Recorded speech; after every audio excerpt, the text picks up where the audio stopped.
Hello, friends, and welcome back to the Bikes for Death podcast. As always, my name is Patrick, and I'm your host. And on today's episode, I have a very special guest. This is a conversation that I've been looking forward to for quite some time. It's with my new friend, Cjell Monē, who is the owner and founder of Monē Bikes that makes some of the sexiest looking bikes on the internet and in the known galaxy. In fact, I heard a rumor that the phrase bike porn was invented just to capture the essence of Monē Bikes. Cjell and I have chatted a little bit back and forth about doing an episode, but I definitely wanted to have an opportunity to get to meet him and interview him face to face. And whenever Matt Mason invited me out to the first ever New Mexico bikepacking summit and the Danger Bird that just a couple weekends ago, he set it up so that Cjell and I could have a chance to finally have a chat. So we met up there on Friday afternoon after the bikepacking summit. So in the morning we had a Meet the Makers, which was essentially an opportunity to hang out with some of the artists and bag makers and bike makers, etc. there that are doing great work in New Mexico, and also just get an opportunity to hang out and chat with a bunch of really cool, awesome folks. After that, we broke for lunch and met up in a park where we had a panel discussion and learned a lot about what the community and the government is doing in New Mexico to make the cycling community and the bikepacking community even richer than it already is. And then after all that, Cjell and I posted up on a park bench and had a absolutely fantastic conversation. Honestly, I really enjoyed getting to meet Cjell. After we spoke, we actually got a chance to camp in the desert and do some bike riding together, and I got to know him even a little bit better. So I just want to thank Matt Mason and New Mexico for bringing me out and giving me an opportunity to have this conversation and bringing it to y'all. I hope that you enjoy it as much as I did. If you've been following along on social media or on our website, you'll know that we are celebrating Monumental Loop Week all week long. And today's episode is part 3 of that series. But part 2 came out yesterday, and we highlighted Grace, who was the 14-year-old who led out the 120-plus field of riders on Saturday morning's Danger Bird. She has an incredible story, and I would highly encourage you to head over to bikesorddeath.com to read more about Grace and her Everybody Rides with Grace charity program. She is raising money to provide adaptive bicycles and trikes to other kids with disabilities. It's a really beautiful thing that she's doing and a very great cause. Watching her lead out the field of riders on Saturday morning was one of the most touching and moving experiences that I've had, certainly on a bike. She was filled with emotion, happy tears, happy smiles, and everybody that was there could feel her love and feel her energy. And anyway, after she was done, I took a moment to chat with her for just a second. And here is my little chat to introduce you to Grace. I'm proud of all of you girls. I got happy tears. Oh, happy tears. Yeah. Hey, Grace, I host a podcast and I talk to people about bikes and bike riding. Can I talk to you for just a second? Yes. Oh, awesome. Can you tell me about your bike that you're riding here? This is my bike.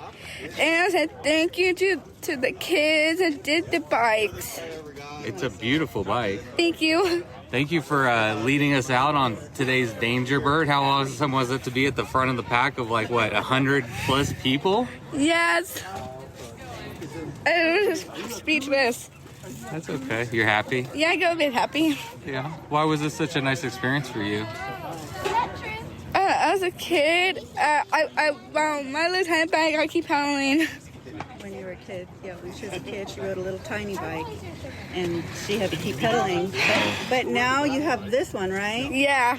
You have this one. This was easier to ride? Yeah. Awesome. Because I'm 14. Because you're 14. Heck yeah. Well, good job. Thank you so much. I'm glad to see you out here riding. That was so much fun. Thank you. Oh, you did so good. Yeah, thank you so much. Yeah, that's a tearjerker, right? Again, please head over to bikesfordeath.com and read more about Grace, her story, and how you can help her efforts to get more people on bikes. Before we get to today's episode, let's take a moment to thank the people that made this episode possible. First, with our patrons. Patreon.com/bikesfordeath.com is the best way to support the Bikes for Death podcast. If you like what we're doing over here and you want to buy me a cup of coffee or a glass of whiskey, that is totally fine. So let's thank this week's newest sustaining patrons. We have Brendan Haren and Michael Reardon. Thank y'all for signing up to support the podcast. And just you wait. We are working on rolling out some really cool stuff for patrons. And I'm not just saying that. Actually, I'll tell you what one of them is. On this episode, there is about 15 minutes of bonus content that did not make the final cut. But if you're a patron, you'll be able to hop on later this afternoon and access this episode in its entirety with the additional 15 minutes of bonus content. So if you're already a patron and you want to hear that, we'll be posting that up on Patreon and the private Facebook group as soon as it is available. And if you're not a patron and you want to check it out, you know what to do. Patreon.com/bikesfordeath. Now, this episode is also made possible by Ruby Coffee Roasters. As I mentioned, I got to go camping with Cjell the day after we recorded this episode, and we were in a little group there, and I kid you not, Cjell had Ruby instant coffee with him, and he was handing it out to everybody in the group, and we all agreed that Ruby instant coffee is the bomb. So often when I go camping, I see people using either Folgers Instant or Starbucks Instant Coffee. And I think what's happening is that we're overlooking our coffee in our bike packing setup, and we're getting ready to go on a trip, and we're like, oh shit, I forgot to buy Ruby coffee. And so what do? You just run into the store, you grab whatever they have, and then you go on your trip. And so I'm telling you folks, if you want some damn good coffee on your bike packing trip, Ruby Coffee has instant coffee or steeped coffee available. I think both are great options for bike packing. They both taste great. My personal preference is the steeped coffee, but when you have the steeped coffee, you do have a little bit of extra trash that you have to consider, that you'll have to carry it around, pack it in, pack it out. So whether you want the instant or the steeped, make sure that you head over to rubycoffeeroasters.com and go ahead and put some in your bike packing setup so it's ready for you next time you go on a trip. And maybe pull a money move and bring some for your friends and let them try it too. And a quick reminder that if you're a patron of this show, you get 15% off your first order or 20% off your first order of a subscription when you use the code BikesOrDeath at checkout. Today's episode is also brought to us by Quadlock. You know, bikepacking is not a new concept. People have been adventuring on bikes since they were invented. But the term bikepacking and the amount of people doing it has never been more popular than now. So what do you need to get started? How do you keep things light but still have enough luxuries to survive the trip? With Quadlock Bike Kit, your smartphone becomes your map, your form of communication in emergencies, and sometimes your sanity. Light but secure, you can easily mount your smartphone to your handlebar or stem to view maps on the go or keep in touch on a long journey. So depending on your bike's handlebar setup, you can choose from their stem mount or one of their two out front mounts. The Quadlock case itself is made from impact-absorbing TPU outer shell and a tough polycarbonate core and is compatible with the entire range of mounts made for active lifestyles. Quadlock is the lightest, strongest, and most secure smartphone mount available thanks to their patented Quadlock dual locking system. The Quad Lock Bike Kit is safe, secure, and easy way for cyclists to mount their devices onto their bike.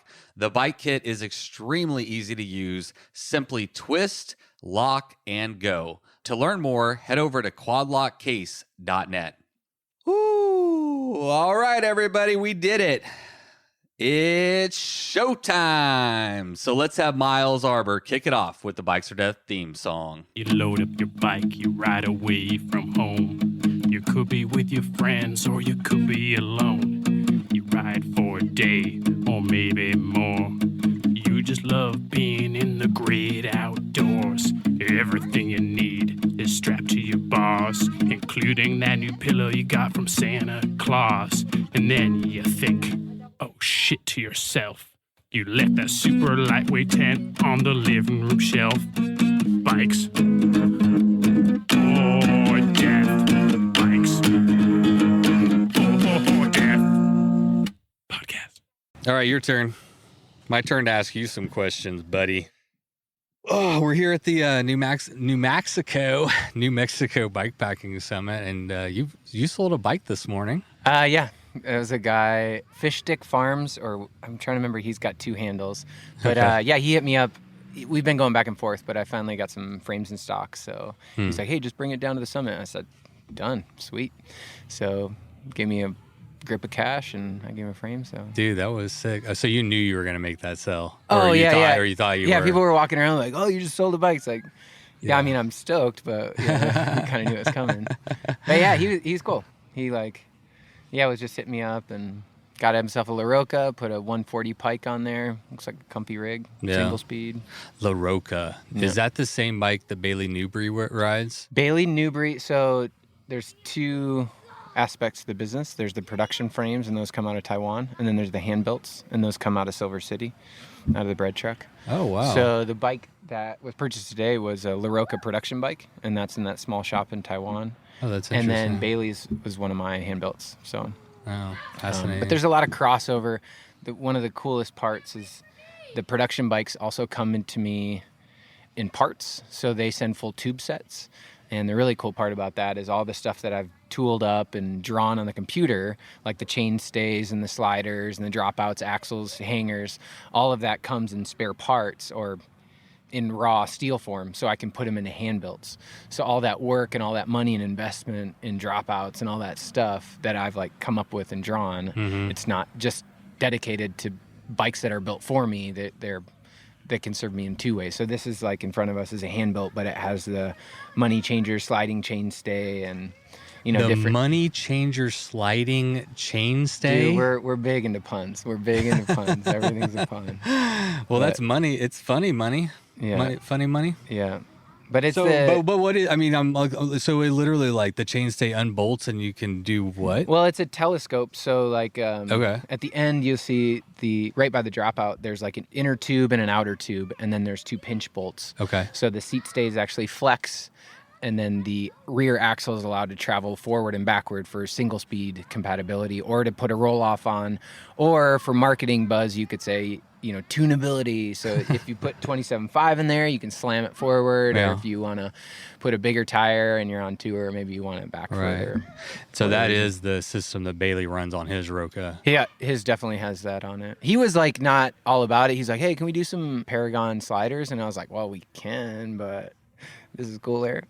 Yeah, so essentially by doing that, you're eliminating the slider. You're sliding. Yeah. I don't know, I'm just kind of, I'm definitely into the aesthetic of bikes, and it's just the cleanest single speed system that I could think of. Yeah. I'm not opposed to, but I'm not as big a fan of something that looks like it's another contraption off the end of the bike, and then you have a frame that leads to this thing. The frame is all, integrated. Yeah, that there's any fundamental difference, and it all does the same thing. Hey, but that's the thing. It's your company. It's your take on it. Yeah. And other companies can have their take on it. Yeah. It's cool. It's actually, that's a really unique design. I mean, are you the only one? No. I got to back up here because that's cool. This is definitely a direct rip off of James Bleakley. And I don't know where he gets it or if it's an original idea, but I mean, this is a 140-year-old design of double diamond bike frame. So when you talk about whose designs are whose, it's a little bit funky. But I apprenticed with James Bleakley, and I mean, I can't thank the guy enough. He's been the master for a number of frame builders. Like Reeb started out of his tutelage. Is that right? I'm thinking about like, what is it whenever you're a tattoo artist and you're like learning, you're an apprentice. Yeah, you're apprenticing. Yeah. And James is good. I mean, there's just a number of people. Sean worked with him. Moonmen worked with James. And that's Chris Soulframe. And that's Reeb, original Reeb. So he's just like, he's been very generous with a lot of information. And when I said, hey, I'm thinking about doing something different, not quite what you do, but similar, he's cool. He's like, yeah, do your thing. It's all good. And James, I mean, he's a master. He's not threatened by anyone else's idea or like anything like that. He's out there making beautiful curvy tie bikes. And I've talked to other manufacturers, whether bag makers or bike makers. And in general, I feel like, and I want to get your take on this, but there is a lot of like, oh yeah, it's cool, man. Yeah, do your thing, instead of like people being like more cutthroat and be like, no, fuck you. That's mine, what is it? Rising tides raise all the ships or something? 100%. Yeah. And I think that's the way it is. Like, we're lucky that we're in a time, it's a bike boom, and not just now, but it has been. And there has been times when in the U.S. or other countries, there's been, local bike makers in every village. It's like that's cool. Yeah, it's not necessarily a new thing, but this renaissance of the hand built is definitely kind of a new thing. And I can see people's, design ideas and stuff, but people are, oh, are you going to patent that? Or are you going to, it's like, no. This is very basic shit. Like, it's not, we're not talking about anything. And even the design of double diamonds, I get a little frustrated when people get really excited about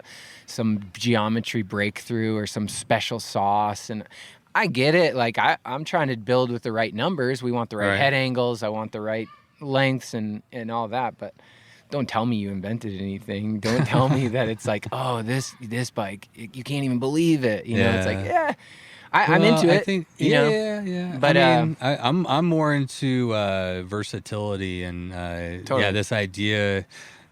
I don't know. I want a bike that can do a lot of things really well. Yeah, and you want it made well. I want it made well. I want it to be quality, a lifetime bike. Yeah, exactly. Yeah, that's what I preach. And I mean, if you got the money and the means to have, one of everything out there, good for you. Right. But most people don't. Yeah. So if this is your thing, if you really love this shit, a bike is a tool. It's a beautiful machine. It's all these things, it's our mental health machine. And it's worth spending the money if you can to get a bike that will last a long time rather than, and that's just my approach to it. But that's what I talk about all the time. I mean, I want a bike that, like that Chumba. I mean, it's on its third iteration. I mean, it's been a drop bar mountain bike. It's been a flat bar mountain bike with squishy on it. It's now a squishy with the curvy and like a little bit more laid back old man feel to it. And it's just a fun bike. It kind of does everything well, and it always like looks good, Yeah.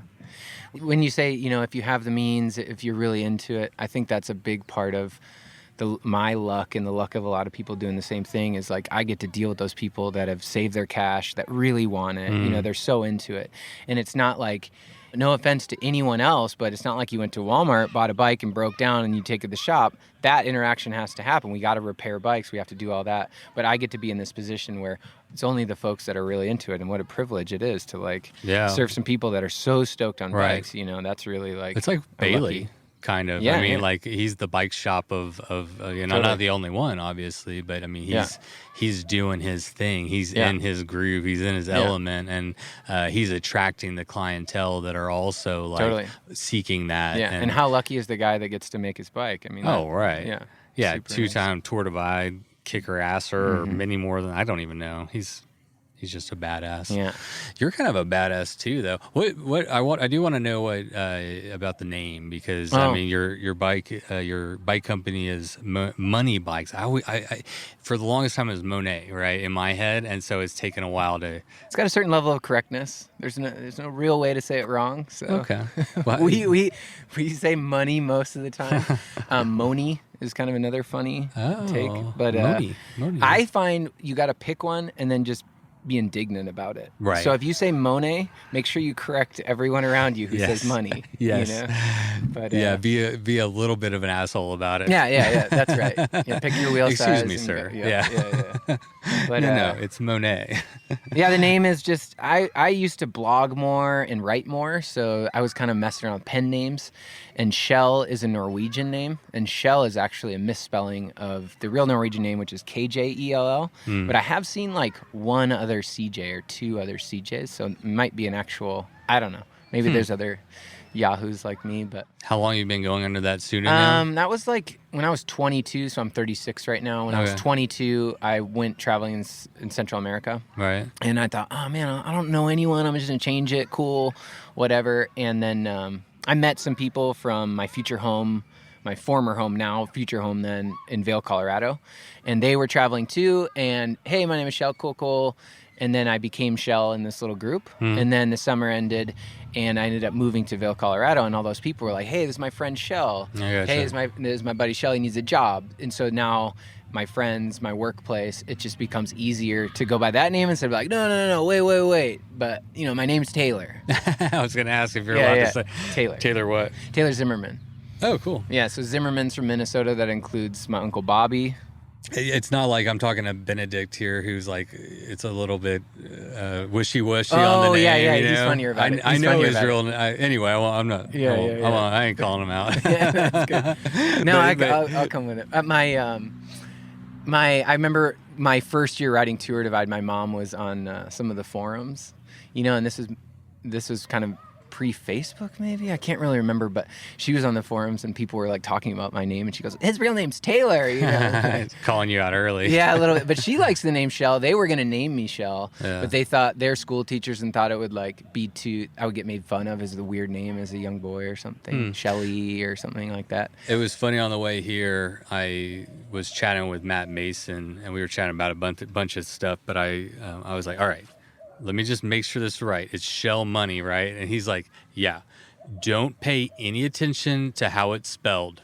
It's Cjell Monē. I'm like, okay, that was like the best advice he gave me. Because if you try to like look at it, you're fucked. Yeah, and honestly, like, it's not something that I like. People are like, hey, is that your real name? And it kind of becomes like, it feels a little disingenuous sometimes. And for that reason, for me, just slightly inconvenient when you have another hurdle to like meeting someone's acquaintance and gaining their trust, you know? And so it's not something that I would necessarily do again, but it's also not something that I'm like shy about or anything. It's just, it is what it is. I kind of get it from your perspective, but from my perspective, and I can imagine other people's, it's interesting. It's a nice story. Yeah. You know, it really it's kind of a lame story, but that's I don't think it is. I mean, I like the idea of picturing you at an early age and kind of your adulthood, and you're like going, what'd you say, hiking or traveling, and you're like, fuck it, man, these people don't know me. I'm just gonna. I like this name. My mom did too. Yeah, I don't know. You know, I mean, I think it's cool. Something different. But money came from. I don't know, a whole bunch of places, but basically it just rolled off the tongue as like a last name kind of thing, Cjell Monē, but also inspired by Vince Vaughn's monologue in Swingers. You remember that? You're so money, you don't even know how money you are. Oh, yeah. Yeah, that's pretty good. You're so money, you don't even know how money you are. Yeah. God, that's so good. I haven't seen that movie in a long time. When you watch the movie, think of the bikes. Oh, for sure. Yeah, it's too bad you can't use that in your like marketing. You're small enough, you could probably get away with it. Yeah, we do a lot of sketchy shit with unlicensing logos and stuff. Tell me about that a little bit, because I have noticed that you kind of like to play off of like existing brands and incorporate your own. Yeah, I think we're lucky that we're small enough, so we haven't gotten in any issues. But a buddy that I went to high school with, he actually blew up as a designer, like does really amazing work, and now has like a full firm in Minneapolis and kills it. And he still like hits me up and he goes, hey, what do you think of this? You know, and he just does funny shit. Yeah. And so he sends me the New Balance logo reworked. Oh, that's he cool. just sent me the Marlboro logo. Really? Money Bikes. And I put that one up.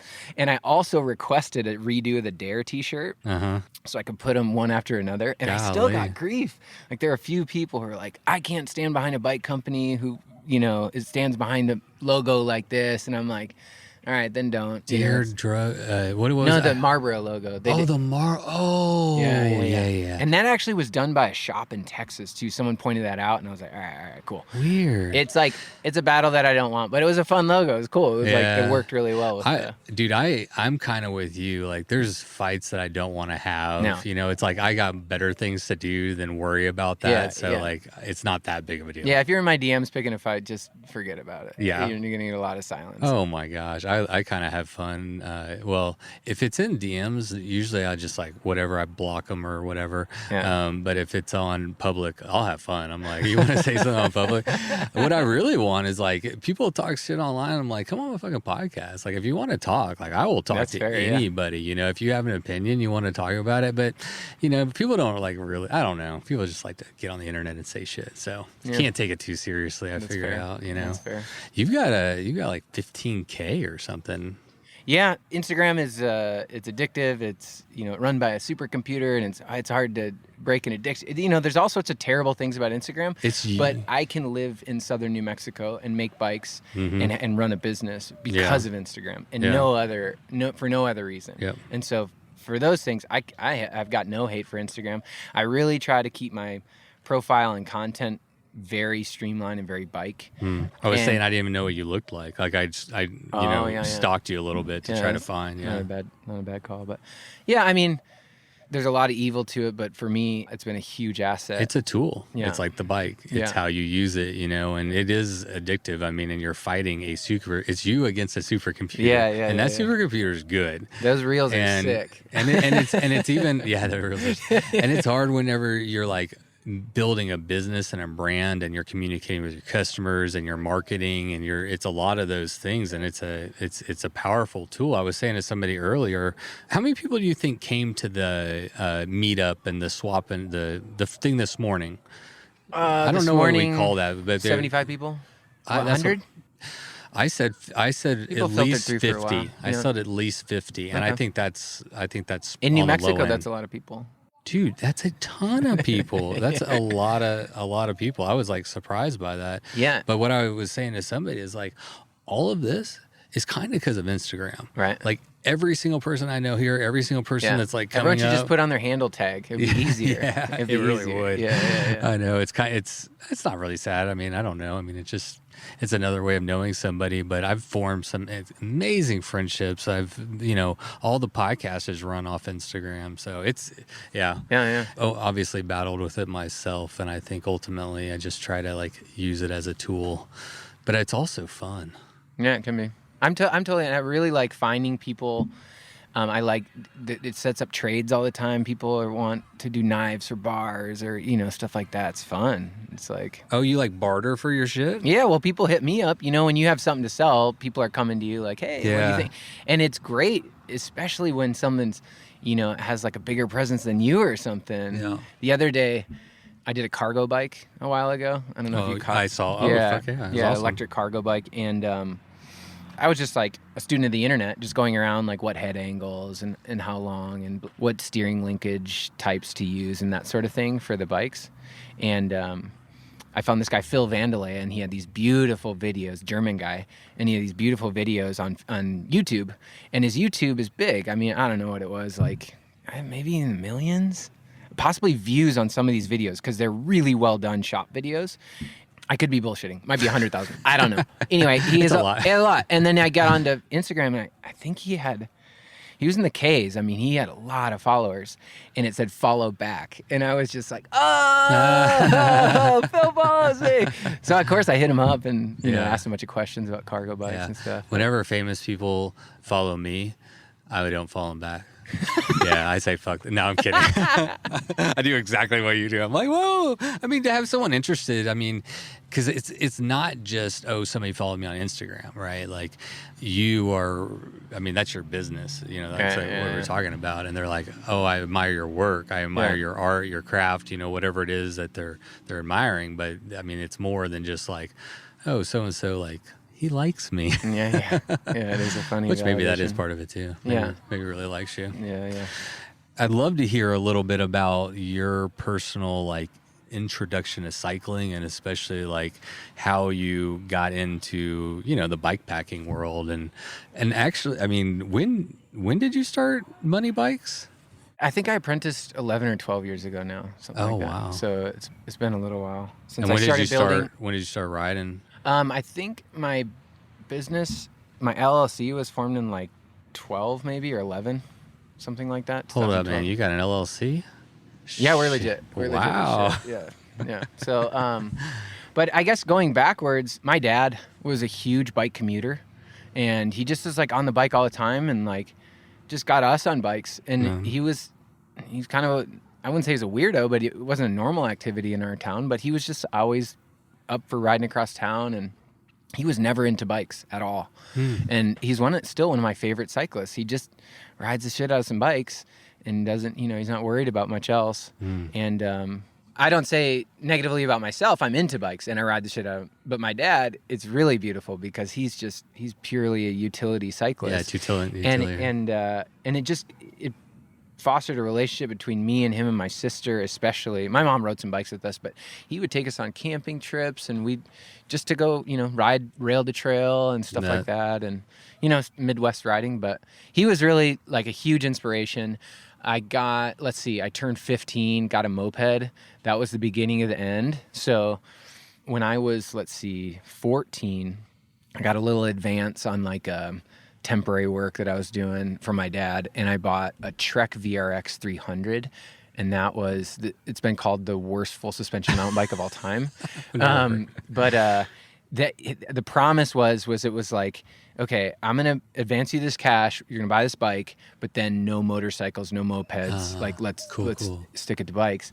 And I think it lasted a year, and then when I was like ready to get a moped, I was like, Dad, I really need a moped. And so I was really into mopeds, and then cars. I did like engine swaps in high school and like got really into cars.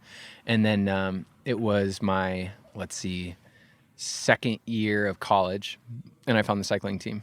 And I'd already ridden a bunch, you know, I'd like into bikes, and back in the day, BMX a lot. Yeah. And then had this portion where I was just like a motorhead, and then came back to it on the collegiate mountain bike team. And I went to North Dakota State for engineering, and the best thing about North Dakota State was their student funds are allocated by the student government, and that's really rare. Normally it's the college that allocates funds for the clubs. I can't imagine, yeah. So you literally just show up to a meeting, and I talked to one of the student government people, and they said people with visual aids have 100% funding efficacy or whatever. So that if you showed up with a visual aid, you got money. Wow. So NDSU paid for all entry fees, all cars, all gas, all hotels for every race that we went to. Whoa. And a lot of times I'd be alone because it wasn't huge. Like, there were maybe like 10 of us, and a lot of races I'd be the only one or something. And I went to nationals a few years, not because I was good, just because we were a tiny Midwest conference, not hard.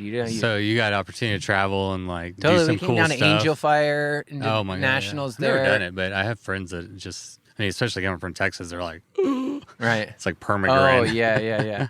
Going Yeah. down Angel Fire. And then Seven Springs one year, and then all the local races. And I hosted collegiate races. Just, I mean, I wouldn't say as a lark, but like, shoot, I like bought a little card table and paid an official to show up, and then, you know, you give out numbers and people ride a loop. Yeah. But that was kind of my reintroduction back into it.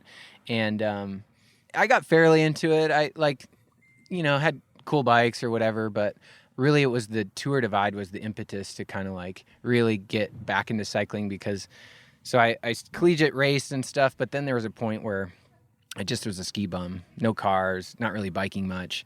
And then I started dirtbag touring as kind of like part of, I don't know, my lifestyle at that point. I just got a bike, cheap bike. I actually pulled it out of a dumpster. Wow. And then I ended up riding it from where I was in Colorado back to Minnesota.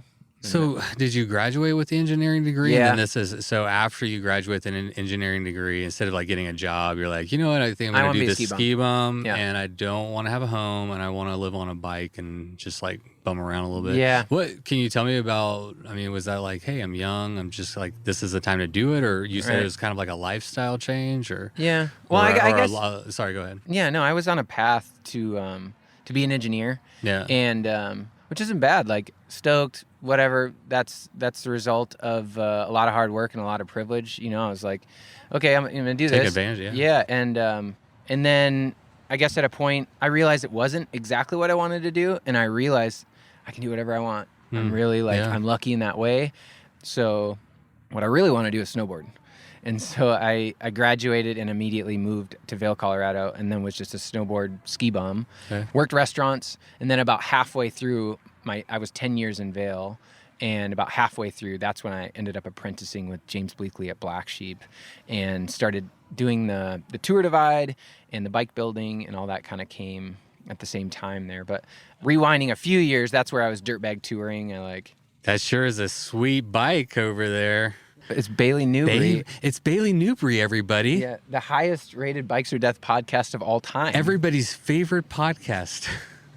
Oh, look at that. Nice. Damn, I just got crowned. I got knighted. There you go. Thank you, sir. Appreciate it. Appreciated your speech, your presentation earlier. All right, buddy. Yeah, well, good luck coming up the next couple of days. Yeah, I'm not going fast, though. Okay. See you, bud. That is my favorite bike, period, end of sentence.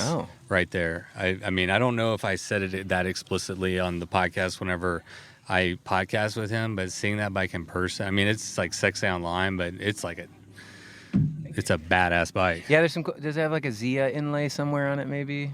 Yeah. Some cool little details on that. And I like how, and you know, for people listening, like Bailey was talking about earlier, his what was the name of the ride that he did? Do you remember? CDT through ride. CDT through ride. But he had that bike set up differently, and how you can, like, you know, it speaks to the versatility of that bike. He puts it squishy. He doesn't do too much. He's a single speeder, but I guess it's either going to be squishy or rigid. He threw some gears on the other day. Oh, did he? Not for the CDT ride, but he does. Okay. Yeah. Okay. Yeah. Well, that's good. It's good to know you dip a toe in every once in a while. Yeah, I mean, he has like a mortal hair to him, but that's about it. What a great human being. How cool is it to have him on one of your bikes, man? I mean, super lucky. He paid for it too. Can you believe that? That's a stand-up guy, man. Yeah. I mean, that's I've paid for all my bikes. Especially if you're buying from somebody that's like running out of the back of the bus, and you're like, "Hey, bro, can I get a discount?" You're like, I mean, I'm doing this. I'm assuming overhead is a reason. Maybe it speaks to the lifestyle you were talking about earlier, maybe a little bit. But go back into your. Maybe that's a good segue. Let's not get into the weeds too much. I was like, okay, let's not make this terrible. But so just the dirtbag touring thing. Apprenticed with James Bleakley, and that was specifically to ride the Tour Divide, and that would have been going from dumpster bikes, milk crate, whatever, to riding the Tour Divide. And I was really wanting to like prepare every portion of myself for that ride, as cheesy as it kind of sounds. But I had like been in Thailand, did Vipassana meditation, and stayed in a monastery for a while. And I thought, that's kind of like a cool sharpening of the mind. And then vow of silence. I mean, it was a 10-day with some extra at a monastery. So yeah, I was silent. The whole. That's neat. Yeah, I've never met anyone that's actually done that. Yeah, I mean, people do Vipassanas. The special thing about this was it wasn't a Vipassana per se. It was just showing up on a monastery, and it would just so happen that it's Chinese monastery or Chinese people, but it was a Buddhist, a guy from Bhutan. Bhutanese? I don't know. Anyway, so Bhutanese. He was the Sayadaw, the head monk was this guy from Bhutan, and so to communicate, they spoke English. And so then, if you're a gringo, they were happy to have you show up and live the monastic lifestyle for a number of days. Yeah, and so that was cool. Yeah. So that was part of it. The like sharpening the mind, and then the machine. I thought, it would be really cool. So I kind of jump into this rabbit hole, and a lot of people do because I deal with these people now. Is like, hey, I'm gonna go ride the Tour Divide, and I really want to have a great machine. Like I want to get that dialed in, and that's what I did. And I jumped in and looked at all these bikes, and a lot of links. A lot of this rabbit hole was kind of Thai bikes, fancy bikes, and James Bleakley comes up, Black Sheep. And I was actually on my second or third. I did this tour from Minnesota to Colorado a few times, and I was riding back from Minnesota, and I was coming through Fort Collins, and I called James and I said, hey, I'm riding through. Can I stop by the shop? And he said, yeah, no problem. Stop by the shop. And I said, okay, I'm out in somewhere out in the plains, and he goes, "Oh, you'll be here in like half an hour." I was like, "No, you remember I'm biking?" He's like, "Oh yeah, I'll probably, I'll see you by the end of the day." And I was like, "Okay, sweet." And I went into the shop, and we really we clicked, James and I, and the Tour Divide was kind of like a little bit newer, and didn't have the same like. What is it? 2012? You said. I want to say my first year riding was 2012, so that meeting was probably like 11 or 10 or something. Yeah. It was post-movie, I think, but it's still, like, it wasn't... Not like it is now. Yeah, right. Yeah. So, yeah, we clicked, and he said, "Hey, I'll make you a deal on a frame and fork or whatever." And I said, "That's very generous. These things cost, $4,000 for a frame, $1,000 for a fork." And I'm thinking, thank you so much for this deal, but I didn't come here expecting to spend all this money on a good deal. Yeah. And I said, "Hey," because I was working restaurants up in Vail. I said, "Hey, I'll take you up on that, but I want to come down and at least watch." But he had already had people apprentice, so he was like, "Yeah, no problem. Come down, sweep the floor, like do your thing." When I apprenticed with James, the goal was to learn. So I had a notebook, and I would just pick his brain the whole time. And he's very forthcoming. He'd tell me wall thicknesses and machines and saws and everything that you kind of need to know.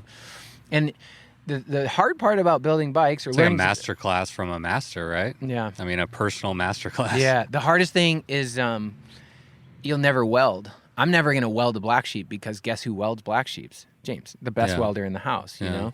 And so that's the trickiest part, is when you start out, you're going to suck at welding, unless you're a welder, but it's still a little different, thin wall, it's hard. So that was the thing. I just went really hard to try to learn everything I could. I lived in a van in his parking lot, and I'd show up early with James, and I'd leave late with Todd, now Moonman Bikes, but he worked there. So I just spend the whole day in that shop and writing down, and I definitely had the goal of at least doing it on my own. I wanted to get my own tools and make one of my own. So. Oh, wow. Just even if it was just for yourself. Yeah, I just it was fun to have James, I'm going to just say it like this, to have James build me a bike, because I was there, I cut some tubes or whatever, but it's a black sheep, and James built it. Yeah. So anyway, let's rewind the three parts: the mind, the machine, and now my physical, the body, right? So that I was like, well, what's the best way to train for a tour? Probably go on a bike tour, I'm thinking. So that first year I ended up flying down to Costa Rica and with some friends, and then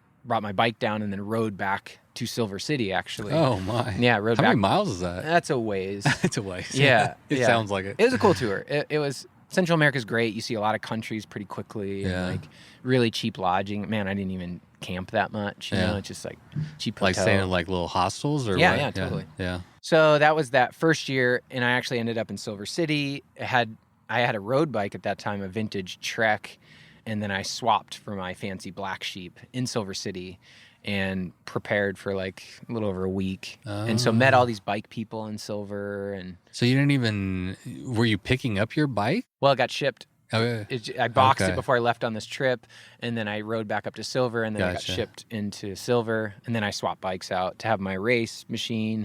And so that was it. That was now I got the bike, whatever. And it was. What was your goal going in? I mean, to push myself. I wasn't necessarily chasing records or for wins.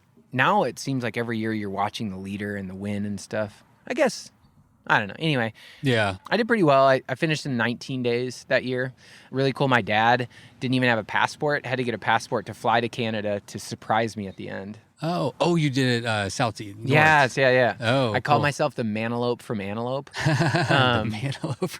Yeah, I don't know. You love the puns. I love it. Yeah. But that was cool, because if you start from the north, you're going to start with, even at that time, 100 plus people. And if you start from the south, you're not, 2, Yeah, 5. there's just a few people. Yeah, and so limited resources, bike shops, all those things that just get clogged up for all these pack riders. And also for me, I had done all this solo touring and all these things. It felt right to just be out there, just going. And it's a sticky situation to get into, how austere the Tour Divide, air quotes, should be.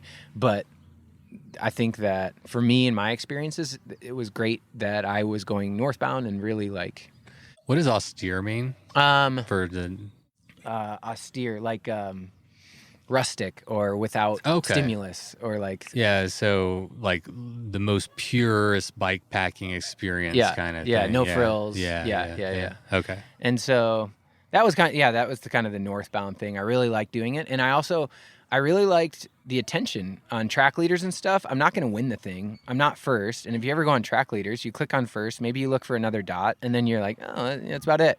Or maybe someone's racing each other, but it was cool. I was decently competitive that first year, and I was going northbound. So like, this is when my mom was on the forums telling everyone my name. She's like calculating how quick I am compared to southbounders and stuff like that. So it was a kind of a fun twist on it, and it's an interesting way to do it.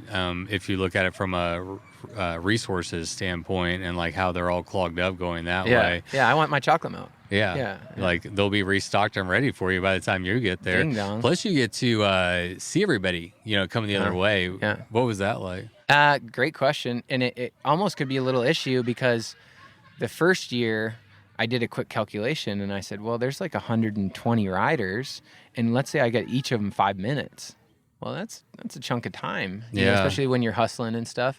So I made this little rule that I said, if they get out of their riding position and sit up and really want to engage, I'll stop. I'm not going to be an asshole. I don't need to ride by people or whatever.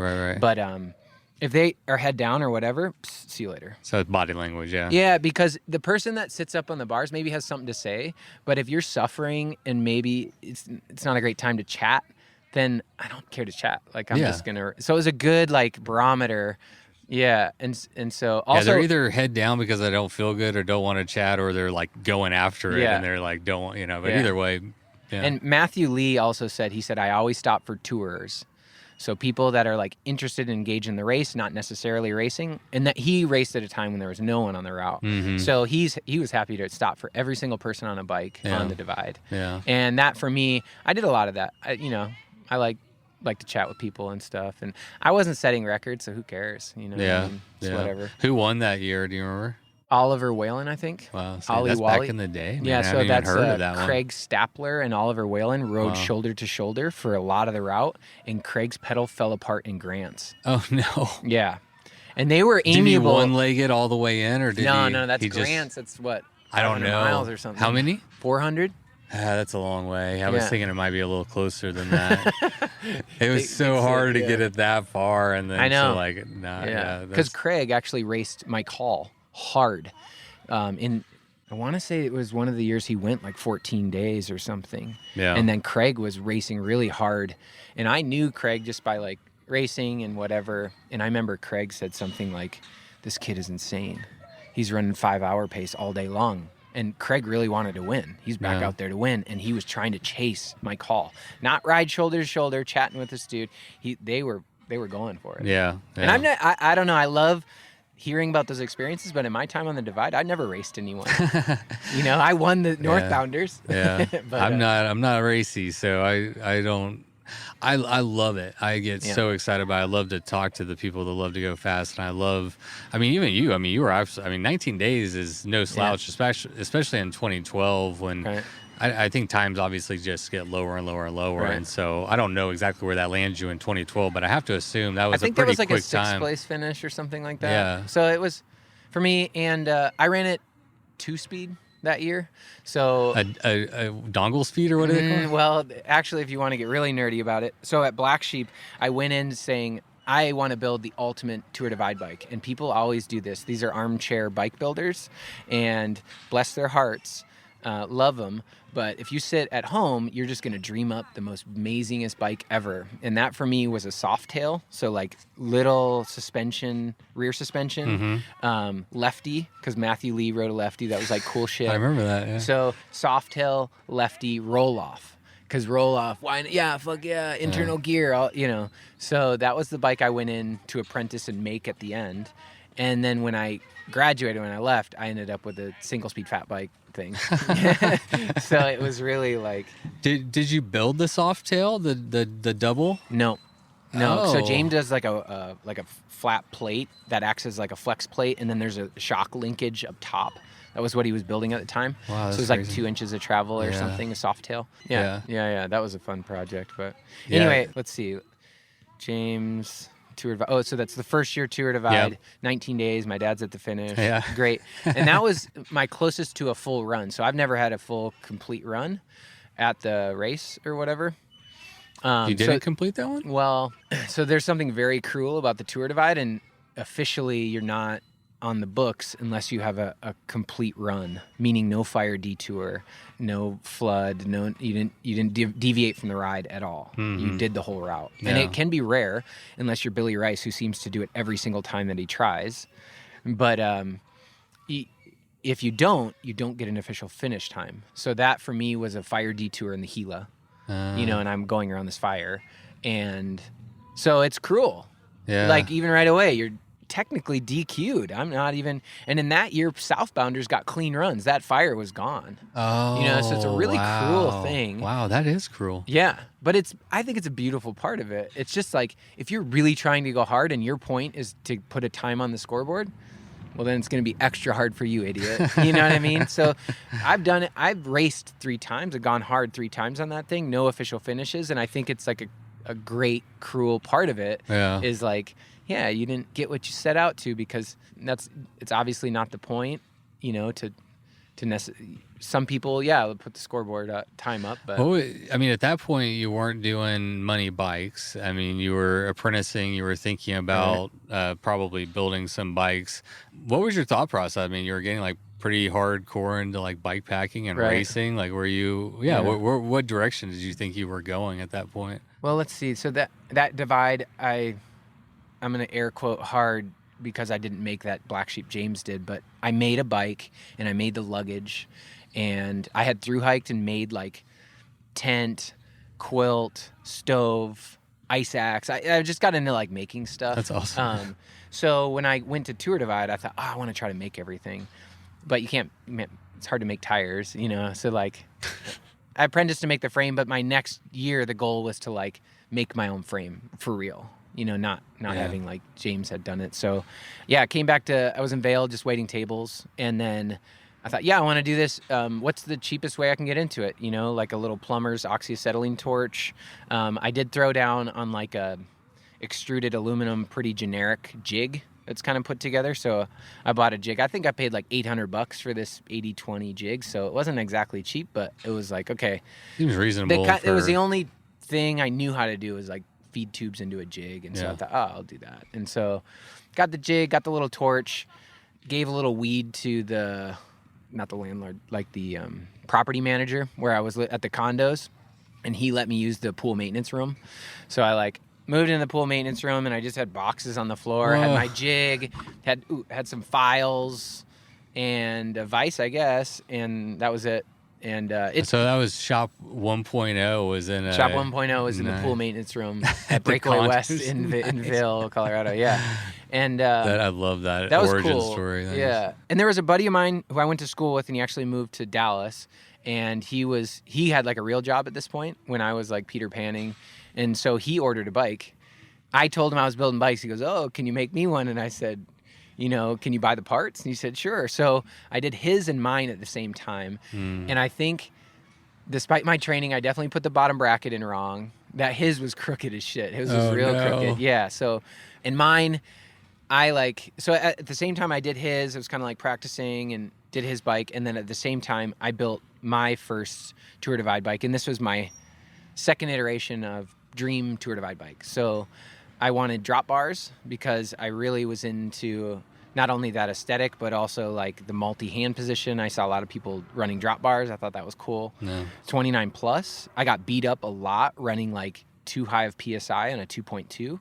And that was kind of, PSI had a lot to do with it. Like there are just certain sections that beat the shit out of you. And I thought, man, if I had big squishers, you would be, maybe your tire's slightly slower, which I would disagree with. But maybe you'd think the tire's slower, the big fat tire, but in the end, if you can sit on that bike all day, it's exponentially faster. So that's the thing. This is when time on the bike. The Nard came out, the Surly Nard tire, and that came out slightly before the bike at the Krampus. Maybe at the same time, but I think the tire was available first. So I built a 29 plus drop bar, basically exactly like my El Continente, kind of like a road-inspired geometry, so kind of horizontal-ish top tube. And I built it lugged too, which is a weird weird decision to make because lugs only work basically with old road bikes, and so you have to like stretch. Lugs. Yeah, describe lugs. Go ahead. So lugs are like the sockets that tubes plug into at all the junctions. Right. Okay. And so at that point, it's more of like a plumbing. It looks like a plumbing. Right. Yeah. And then you weld it in. So Right, but those are only available in set angles. And those angles only work with basically old road bikes or classically. So when you put 29 plus tires on and you want to change anything, it really becomes difficult. And you end up chopping lugs, bending lugs. And I got into trouble actually because the bottom bracket lug needed a lot of work. And that bike ended up cracking pretty quickly after I started that trip. I rode from Vail to Silver City and somewhere in there it cracked. In Silver, it was like the day of the start of the divide and I was like, I don't think it's that bad. And so I just sent it. Steel? Yeah, steel. So it was just, I think it was just the silver in the shoreline of the lug and not necessarily the tube itself. Right. But so for that reason, I was able to ride that thing a long ways. But I had a little flux. This is my second tour divide now. So starting in Vail, down to the start, again, Silver City, hike and bike, all those people supported me again. It was really an awesome people in Silver are awesome. So like when you rolled through, they were all out there like supporting you. Yeah. Oh, you need parts? Yeah, we'll order you all whatever you want. Here's a stand. You can just work on it in the shop. Yeah. Wow. So it was really cool. And then, so the bike's cracked. I go to the start knowing it's cracked, but it weighs really heavy on you because like you're about to start throwing down. And once you start throwing down, sleep deprivation, you're making an investment. But counter to that investment is that crack underneath you, it was really hard, like a crack in your oh my God, sanity almost, in your psyche, like, for sure. Just like and I had brass and flux along with me because I was like, well, maybe I should bring some stuff to fix it so I could stop at a farmer and grab a torch. And so I ended up racing, but also like kind of stopping, checking around for a torch. No one would have one. Okay, I gotta go. And like and then finally I ended up calling a frame builder in Salida, Colorado named Don McClung. And some people will know his name. He's 78 now, and he'd been building since the 80s, and I knew his name. And I said, hey, Don, I'm riding this ride. I cracked my frame. I built my own frame. I cracked it. Could you help me fix it? And also, could you do it on the spot? Because I'm kind of like racing this thing. And Don has this way of talking. He goes, well, Cjell, I think that could be cool. We could probably work that out. And I was like, all right, hell yeah, Don. I think that was a yes. Yeah. And I rolled into Don's and we ended up like blazing some weed and I drank way too much because you're like strung out and then you have a beer and you're like, oh, I was like, but I had a great time with Don and I thought, oh, he'll help me fix it or whatever. He fixed it. He made this like Band-Aid patch over the crack and that bike is actually retired in the ACA headquarters in Missoula, Montana. American Cycling Association? Yeah, up on the wall is that Tour Divide bike. Why did they commemorate it? Or did you know? Yeah. Well, there's a lot of cool bikes on the walls, and I think his name is Greg Seipel is his name, and he's the founder of it. And he and I got along pretty well. And I asked him, I said, I bet a lot of people want to retire their bike here. And he said, yeah, a lot of people do. And I said, I can see that. He has like vintage bikes and a lot of bikes from the Bike Centennial, which is when he took like 5,000 people across country to start the ACA. So he has his bikes. He has his bikes from when they rode Alaska to Argentina for the first time. And he had a Nat Geo center spread. This Greg. And that's when he started. So those are the kind of bikes that are on the wall. Yeah. And finished that year, and I rode some other stuff on that bike, and then it needed a full overhaul. It needed bearings. It needed everything. And so I called him up, and I said, hey, I know, but I thought it's kind of a cool handmade bike, and it's done the divide a couple times, and it's the first one you built, right? Yeah, and it's also a good example of bike packing because it had soft bags on it, and and so you donated all of it, the bags and everything. Yep. Wow. Yep. So people can go and like check out this bike. Yeah, it's cool. Did you brand it at all? Is it? What color? Other is than it? It was rusty. I like put linseed oil on it, so it was like kind of protected, but just a natural metal. Yeah. Which I'm not like advocating. There's a point at which you need to protect your bikes, but it was cool, and it was lugged. It was a kind of weird, and I rode it single speed, so the aesthetic of the bike was cool. I made like a cool like slider setup on it, and Yeah, I was wondering if you were riding single speed because your bike here I see is geared, so I didn't know. oh yeah. So this one went down to Oaxaca when we went to visit Cass, and those Yeshe, good buddy of mine, me and him went down to visit Cass, and he had been to my house a few weeks earlier, and he goes, "Hey, you got a drivetrain?" I'm like, "Yeah, I got a drivetrain." So we put like an 11 speed on his bike, and it was funny. We got to But the it's top. hard to get in parts, huh? Yeah, we got to the top of a hill. Well, Yeshe's hard, so the fact that he had 11 speed, it was like enough for him. He's single speeding everywhere, but we got to the top of a hill, and he was up there counting the teeth on his cog. And I had told him, I was like, I think it's like an 1146 or something. And we got to the top of a hill, and he goes, actually, it's an 1142. So anyway, I knew Cass had a regular drivetrain, and Yeshe had just gotten one. So this is like a 5-speed with a friction shifter on the top. So it's kind of just like I love it. yeah, with like an old XT derailleur and stuff. Yeah. Because the hub is actually a single-speed hub with a short cassette. So it won't fit 12 gears. It'll just fit 5 or whatever you put on it or whatever. Yeah, I just got a tandem, and it's a 3x5, I think, and I'm kind of just like stuck with it, which is kind of cool. Yeah, it's probably a freewheel, so it's all one, like the... I'm bike dumb. Yeah, I ride them. I don't, I'm not smart like you are, my friend. Yeah. Anyway, so let's see. That was single speed, because that first year I rode that 2-speed, and if I rewind, because that bike was really unique, that's my Black Sheep dream bike. So that was before... It was a tumbleweed before a tumbleweed was a tumbleweed. And shout out to Daniel. The tumbleweeds are cool because they'll fit a 4-inch fat tire. And they fit a 4-inch fat tire with a regular bottom bracket. So it's not a fat bike bottom bracket. He has a regular mountain bike Q factor, like regular spacing for your pedals, but you fit a fat tire. You can only fit that fat tire if you have a 1-speed drivetrain or a roll-off, right? Because your chain it'll hit that fat tire. Right. So his frames are 29 plus or fat single or fat roll-off, which that was like his Mongolia deal, like fat roll-off. And so that's why those tumbleweeds are cool, right? Because they're regular bottom bracket with fat tire clearance. Talk about versatility. Yeah, exactly. This Black Sheep was a tumbleweed before a tumbleweed was a tumbleweed. I got you. So it was 4-inch fat. I had a fat wheel set. I had a suspension fork for it, so I had another wheel for that setup. But the rigid setup was cool. It was 2 rear wheels. So rear wheel in the front, rear wheel in the back, so you're wider spaced on your fork. Okay. And so then I ran 2 gears on the front hub, and then I ran 2 gears on the rear hub, so I could swap the wheels front and back and get different ratios. Oh. Right? And now I also have on the bottom bracket something called the Schlumpf drive, and it's a 2-speed bottom bracket. So there's a little toggle button on the spindle of your bottom bracket, and you hit it with your heels, and that allows like a gear shift on a single-speed drivetrain, basically. So you just have a tight chain, but you get a planetary gear that's actually part of your chain ring. I don't want to get... This is wild shit. Yeah, it's pretty wild. That's why I'm going back to it, because it's worth going, because it was a cool bike. Yeah. So it was actually I called it the slowest shifting 8-speed bike in human history, because really you had 2 speeds on your bottom bracket and then 2 speeds on your dingle, so you could change your chain to 2 separate gears, and then if you changed your wheels, you got 2 more. Right. So it was a slow shifting 8-speed bike. The catch to it was I never shifted the dingle. I never shifted the wheels, because the bottom bracket gap was in such a way that you would want to run the spinniest gear possible, because it gave you an overdrive. And so the overdrive was plenty tall. And so to climb a hill, you wanted the easiest gear. So I only kept the single-speed drivetrain in the easy gear and then just used the 2-speed. So then going forward, you just went single-speed. Totally. Todd, Moonman Bikes at Black Sheep Shop, I was like coming up with it. We were cutting all this stuff out to make room for this bottom bracket. He's, why don't you just go single-speed? Yeah. He's Did you even change it? Then I started riding that bike single-speed.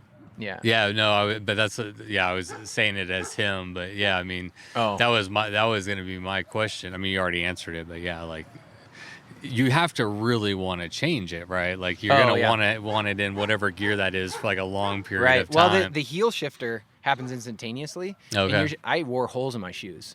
That thing was close to the capability of a multi-speed bike, because I was never spun out, and I was relatively easy gear, 3225. Yeah. So. Where do y'all dream all this shit up? You just smoke weed and talk about things? Yeah, I mean, that Black Sheep was really like doing a lot of dreaming about whatever, and then I thought it would be cool to delete the gears and derailleur. So that's where I wasn't coming from single speed background. Yeah. Like Black Sheep, Todd, and James, those guys do worlds and they're into single speed culture. And I hadn't been exposed to that yet. And so I was just like, what's the most rock solid bomb-proof drivetrain? Yeah. That's kind of where I was coming to. And the roll-off, great hub, but for someone who likes to aggressively mountain bike, flickability is killed. It's like 4 pounds at your rear hub. Oh my. So like it's if you're being active on your bike, it's not a super great solution for that reason. Yeah, maybe for touring, going. Touring's great. Yeah, there are people that love it. Cass, he's all about it. Yeah. You know, Daniel Tumbleweed. Cass is an original Tumbleweed guy too. Oh yeah. And so he had one. They're all. Man, you're like a bike historian, and you like have the whole pedigree. Now, I really get into people. You know, there's people doing more and better shit than me all the time. So I love looking at early divide stuff when it was the GDR, when it was border to border, when Matt Lee started doing that, and you know, those are cool stuff. I really want to like talk to more people. Like, you know, it would be great to talk to Matthew Lee or John Stamets. It would be great to talk to, and like some of like the OGs that have been doing it for a while. I've talked to Mike Dion. Obviously, he was out there kind of early on, but yeah, I like to. It's progressed a lot in a short period of time, and it wasn't that long ago that there wasn't that much information, and people were kind of doing it in a. Well, I'm trying to remember the guy's name. I'm sad that I'm drawing a blank here. It's a Lace My 29 guy out at Grand Junction. Lace My 29, yeah. It's I don't know. Anyway, he's OG. He was GDR, and it was him and Matt Lee that went kind of like had a tiff because he had all these fast times on the GDR. And now it's going to kill me. I can't remember his name. I'll come up with it later. Yeah, maybe it'll pop up. Yeah. Anyway, it was Matt Lee said, hey, he rolled a prologue. So he rode from Banff to Roosevelt, the U.S. He rode the Canadian section when the ACA released it. And then he goes, Mike Kiriak is his name. Okay. So he goes, hey, there you Mike. go, you did it. Yeah. He goes, hey, Mike, we need to add this section. And Mike goes, I don't know, man. It's kind of a cool thing, border to border. That's what I want it to be. And also, I have a bunch of fast times on this route. So you want to change the route on me? Cool, but eh. And Mike's time actually stood until 2011 or 12 when Oliver Whalen broke it when I was riding. So this is way back. Yeah. And a lot of people rode in the meantime, and no one bested his border to border time. Yeah. And this is when we were calling Tour Divide records out. It was when Hefe and Kurt and all that stuff, you know, they were setting air quotes records when Mike actually had faster border to border times. Interesting. Yeah. Yeah. Put me in contact with that guy. Mike Kiriak has a lot to say out about of Grand Rapids. Grand What did you Junction. say? Grand Junction. Grand Junction. Oh, yeah. okay, yeah. Or that's where he was. But he's done a lot. Kiriak could be cool to talk to. He's done a lot of. He had like this crazy Moots fat bike with fat trailer to do like the Canning stock route in Australia. Oh, okay. I thought because I've seen people do that on the Tour Divide too, where they pull a trailer. Oh yeah. Well, the Bob but they're trailer, more touring. Well, he had a fat bike wheel fat trailer. Right. Custom tie Moots thing. Oh, cool. And then that thing had like fuel in the handlebar, and it was a crazy bike. Oh my gosh. Yeah. Anyway, 8-speed bike, slowest shifting 8-speed bike of all time. And then I finally just saw the dark side and was like, I'm just single speeder anyway. Let's just single speed. And it's, like I said, I wasn't in the culture before I started doing it myself, and I took to it. I really liked it. It was, people's jaws drop, like, you do this with one speed? Because when you hop on your bike, you're shifting all the time. And of course you would. You just want to keep a cadence. And so when you see someone without gears, you're like, how I don't, it doesn't compute. It doesn't make sense to me until I got a single speed. No, of course, yeah. And then you learn the body English. You learn to drop your cadence. You're not going to be able to spin up stuff. You have to really drop your cadence and learn this body English, this like slow moving thing. And then once you learn that, people's minds are blown. You learn the trick, you know, and then you have the simple machine, you know, it's beautiful. There's a lot of, you know. Oh, yeah. Simplicity is a huge one. Bomb-proof drivetrain. And it harkens back to us simpler times, like being a kid on a BMX bike. And it's like you just huff and puff up the hill until you get there. And it takes you out of I don't know. It just allows you to just be in that moment. Like you're Yeah. always having to ride your bike, Yeah. and you can't ever just like granny gear Yeah, and whatever. You're just there doing it. Yeah, I ride bikes to clear my mind, and my mind is clearest on a single speed. yeah. But you're not thinking about anything. You know, you're. That's it. That's a quote. That's some. Oh, is it a quote? Yeah. People put it in their avatar or something. Oh, I don't. I've never been on the internet before. Yeah. Fuck all that. Yeah. So you're primarily single speed. Generally, I built that full suspension, and that's a little heavier bike, so that has gears on it. Yeah. And I'll be honest with you, I take that geared bike out quite a bit these days. Yeah. Because the What- thing rips. I mean, it's full suspension. It's I was sweet. gonna ask you what kind of riding you do now, like, and so you're in Silver City. Like, what Yeah. kind of riding is around there? What kind of riding are you doing? We have a ton of great riding. The CDT, like what Bailey's talking about, comes through there, and it's all very much improved in our area. So there's like 75 miles of accessible CDT through the forest, and that's just a start. Like there's multiple trail networks. There's a really cool one right in town called Boston Hill, and that's just like that's some primitive, tough mountain biking, but it's great because you're in town. And so you're getting your ass kicked right out of your door. And that's really cool. And then there's Bayard. There's some more mellow stuff, kind of like in prairie lands. And then a lot of there's stuff on Signal Peak, so you can be getting like, 2,000-foot descents off of mountains. So for myself, I like to have sizable rides, and I usually ride mountain. A lot more road recently, road and gravel, just because I don't know. Sometimes I just like switching it up. Yeah. And so I take the road or gravel bike out. The Gila has this crazy twisty road that runs through. We have a famous bike, a road race, a How stage far race. away from the Gila are you? Or are you in it? No, the Gila would be like, man, I don't know where the line is, but no, we're right at it. So like maybe I ride 5 miles and I'm at the forest or Oh, something. yeah. So, but that's the Gila National Forest, and then you have the Gila and Aldo Leopold Wilderness areas, I think.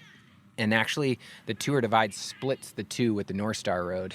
So that North Star Road on the Tour Divide is actually an easement through 2 wilderness areas. Oh, really? It's Yeah. just an easement. Yeah, it's just a ribbon through the wilderness. Oh, that's good. Yeah, it's kind of cool. But Oh, I was asking you. About the riding that you like to do around Silver City. So yeah. mainly mountain biking, and then like I said, more recently, getting on the gravel bike, and then I actually came out with a gravel model called the El Peblito. Oh, what does Peblito mean? Did you make it up or? Well, that's Spanglish for little pebble. Ah. It is so hard to think of names. Is that hard for you or? No, I love it. I thought it was kind of clever. Not that clever, but it was like, gravel. I was thinking, Little Pebble. I had a rough name of Grodum, like a Grode bike. A but Grode bike. rhyming with scrotum. I thought Yeah. that was good. I like that Grodum. You should build a Grodum bike. I'm sure that would sell. Yeah. So I should plug that one a little bit because I took shipment on a new shipment of these Peblito bikes, and they're sweet. It's, Tell me about it. Yeah. It's everything that I was kind of seeing. There were holes left by other gravel bikes. One, you always see like, this fits a 700 by 48C or a 27.5 by 2.2. That's a common size setup. And I was thinking, why don't they just fit 29ers? Why don't we like put the biggest 700 on there? So when I drew it, that was my goal, is to fit the biggest 29er. So it fits, pretty much fits a 2.2, a 29 2.2. I'm going to advertise 2.1. So there's no fitment issue. And there's 2 different versions. There's a money changer version, and you can actually lengthen the rear end. It pulls the wheel away from the seat tube, and that's when you'll get your full clearance. And then there's the lightweight version, which doesn't have the money changer. You save your bolts and binders and slider. You save that weight, and then that one fits like a 50C. So they're both 750C. So basically it's built to be the biggest tire that you can fit in there. And then because I have a production drop bar mountain bike, I wanted it to be more at the racy end, or I wouldn't even say racy, but more like gravel race inspired, like those sorts of bikes. So is that a type of riding that you like to do, or are you seeing a lot of demand? I've never been. I listened to you and Bobby and stuff, and I liked that exposure to those style events. But I've never really done any of that. The Midwest is like a great place for it, but I left before I was like into I don't. Yeah, it's not my scene. So yeah, I mean, I'm stoked that all those people are. Yeah, but it's. I mean, you're a businessman, and that's a in demand. A lot of people want. Yeah. A gravel bike. Yeah, Is it fun for you? I mean, I wanted to hear more about your approach to building a bike and what, why build a bike? Why build this bike and why build it this way? Like, why build a gravel bike? And, right. For the Peblito and how that fits in, I have the 2 other production bikes. So the LaRocca trail hardtail, bike packing hardtail, and then I have a drop bar mountain bike, the El Continente. So that's the Continental Divide inspired. That's off-road gravel touring. Gravel mountain super capable. So that bike has a regular mountain bike bottom bracket. So the Peblito, actually, the main difference is it runs road cranks. That's technically then your gravel bike. So then I looked at kind of the spectrum of cycling, and I thought, well, I just have a giant hole here, road and gravel and all that. Right. And then when I dream up something that fills that part of the spectrum, I'm thinking like, well, let's put the biggest tires we can put on it, because those are cool. That's always better. So when I built 2 of them, my pre-production ones, I built them road. I built them like 36C, skinnier tires, which are fine for a lot of people gravel race. But I just wanted to showcase that this can be a full-blown road bike. You put a little skinnier tires. It's a fancy Columbus tube set. It's a light frame carbon fork. This can be a road bike, and I wanted to showcase that. Does it have the money flare? Oh yeah. It's raw, Philip brazed. It's got a new yoke that's really cool. It's got some brass inlays on it. Talk about that. I mean, for people, I think a lot of people are familiar with your bike, but where did you develop that style of, in the pool room at Breakaway West condominiums in Vail? It was that plumber's torch, and that was the cheapest way to start sticking tubes together. And so that's what James TIG welds, and I got 0 exposure to TIG welding. So here I am at square one. Like, what do I do? I took some welding class in high school and stuff, but nothing really. And then a guy named Mark Stonich, and if anyone knows that name, that's a big call out. But all right. Mark Stonich is the bike smith online, but he made short cranks. He got cranks and cut them down in length, so he would make like a 155 or 145 for like tandem people. If you have mismatched tandem duos like Billy and Lena Rice, she ran 145s and he ran 180 cranks. Okay, yeah. So he can put the torque down.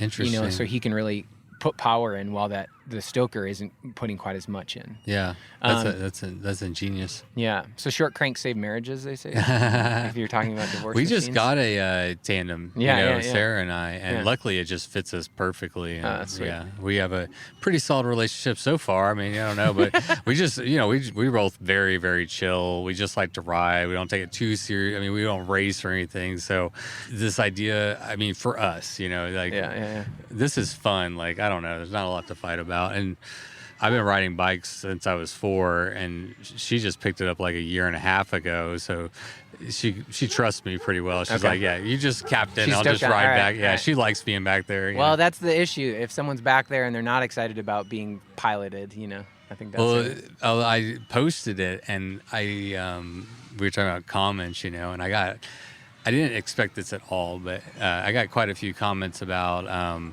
from women about how I should let Sarah ride in the front and the captain. Mm-hmm. And of course, I would totally. I have and we're actually like tall, the height wise to where we could like make it work or whatever. Mm-hmm.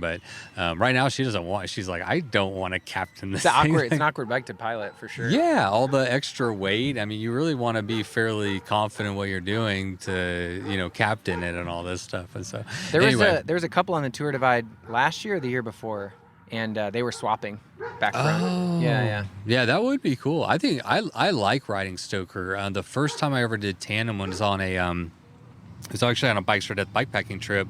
First one ever organized. My buddy Connor and another friend like rode on a tandem, and then like his buddy was like he like tapped out for some reason. I'm not really sure why. And so my buddy Connor was going to ride the tandem all the way back. It was 70 miles, all the way back by himself. I was like, fuck that, man. I'll get on the back. And I never ridden a tandem. I was like kind of nervous about it or whatever, but yeah, I loved it. I was back there because I was kind of working. I was like taking videos and gramming. Yeah, it's sick. Yeah, hands free. Yeah, you're That's pretty just good. chilling. I mean, if you got a good captain on the front, you just sit back there and chill. So I had a great time. I'd be a stoker anytime. You want me to stoke your bike? I will do it. I got no male ego here, man. Yeah. Anyway, I don't remember how we got on to tan. Oh, we were talking about all your different bike lines. Oh, yeah. All your models, which Yeah. I want to know. So I guess those are the 3 stock models. It's the new Peblito, and then the Continente, which is the drop bar, and then the La Roca. So those 3 bikes are made in Taiwan at a small shop that I have going over there, and that's been awesome because I've been able to braze with them and learned a ton from these 3 guys in Taiwan that kick ass. And they're in, How are you learning from them? Are they? I went over there. I've been over there a couple times Oh, and sat down very and brazed cool. my own frames, and that's Oh a my privilege you only gosh. have as a bike builder. You can't just sit down in a factory and take a Yeah. 1 month position as a brazer. As a ha. Yeah. So that huge opportunity. I actually wrote an article for bikepacking.com and about that whole experience, and it was Oh, cool. cool. It was a huge learning. It was humbling because I thought I knew something. I thought I was kind of good at it, Uh-huh. and these guys, Masters. oh my god, they run so much hotter and faster. So when I got there, I turned up my flame and I was like, all right, let's go.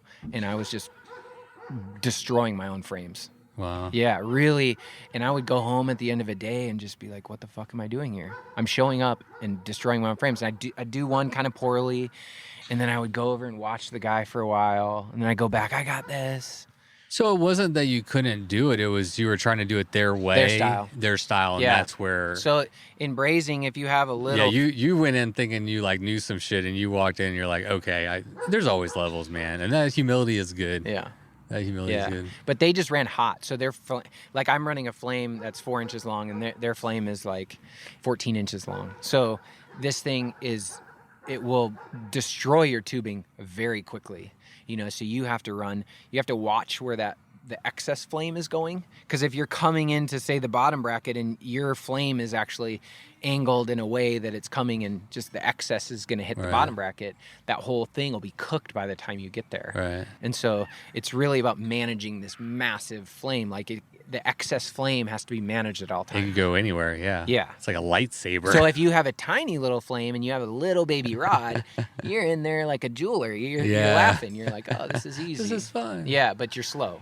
Okay. And in Taiwan, that doesn't take a hike, bud. That doesn't pay the bill. Yeah, Yeah. they don't. Yeah, slow doesn't pay. That doesn't work over there. yeah. And Except for their shipping, but that's not them. yeah. I've had some stuff get stuck in port for like months on end. It's Oh, just yeah. like frustrating. Yeah. Talk about like a whole run of frames representing your life savings sitting in Long Beach. I can't even imagine. Yeah. Can you even? You can't even like go and get them because they have to process them through the port. So it's just like it's just sit stuck. back and whatever. Yeah. Anyway, that was. Oh, so those are the 3 models. Those are the 3 stock models, and then I do the hand built stuff apart from those. Yeah. And those are 2 very different tracks. But the triplanes are the hand built would be like the triplane forks. Bailey's bike, for instance, was a hand built. I just like to get in and have like interesting details and. Yeah, so I'm a potential customer. Okay. Let's say, wink, wink. yeah. But no, I mean, like I didn't realize you had the production and the custom build, which I think is really cool. One, why do you do it like that? And then as a customer, yeah, I mean, walk me through that process of which direction I might go and why. I think the why.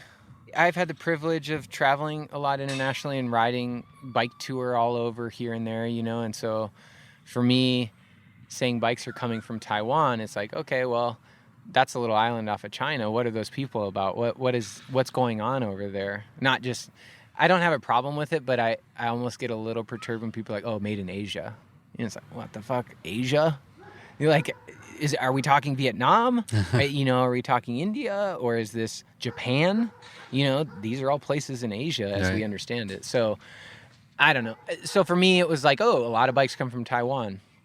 Let's see what that's all about. And so I guess I just, for myself, having a little more international exposure, I don't paint stuff with this broad of stroke. It's like, okay, well, these people make bikes in Taiwan. Who are they and what kind of bikes? Let's check this out. Yeah. So that was kind of an impetus and a kind of a segue to be like, yeah, I'm definitely open to someone else producing bikes, whether it's simple bike manufacturer in Portland or it's in Taichung and these guys, are ripping it out. So you started out on your own, right? Oh, yeah. And like just doing custom. Yeah, so that would be, that if we rewind to our Tour Divide saga, this would be pool maintenance room turned Toyota camper frame shop. There we go. And that is all the Vail progression. So started out in the pool room, and then I figured, well, how do I next do it? Because I can't afford a shop anywhere around here.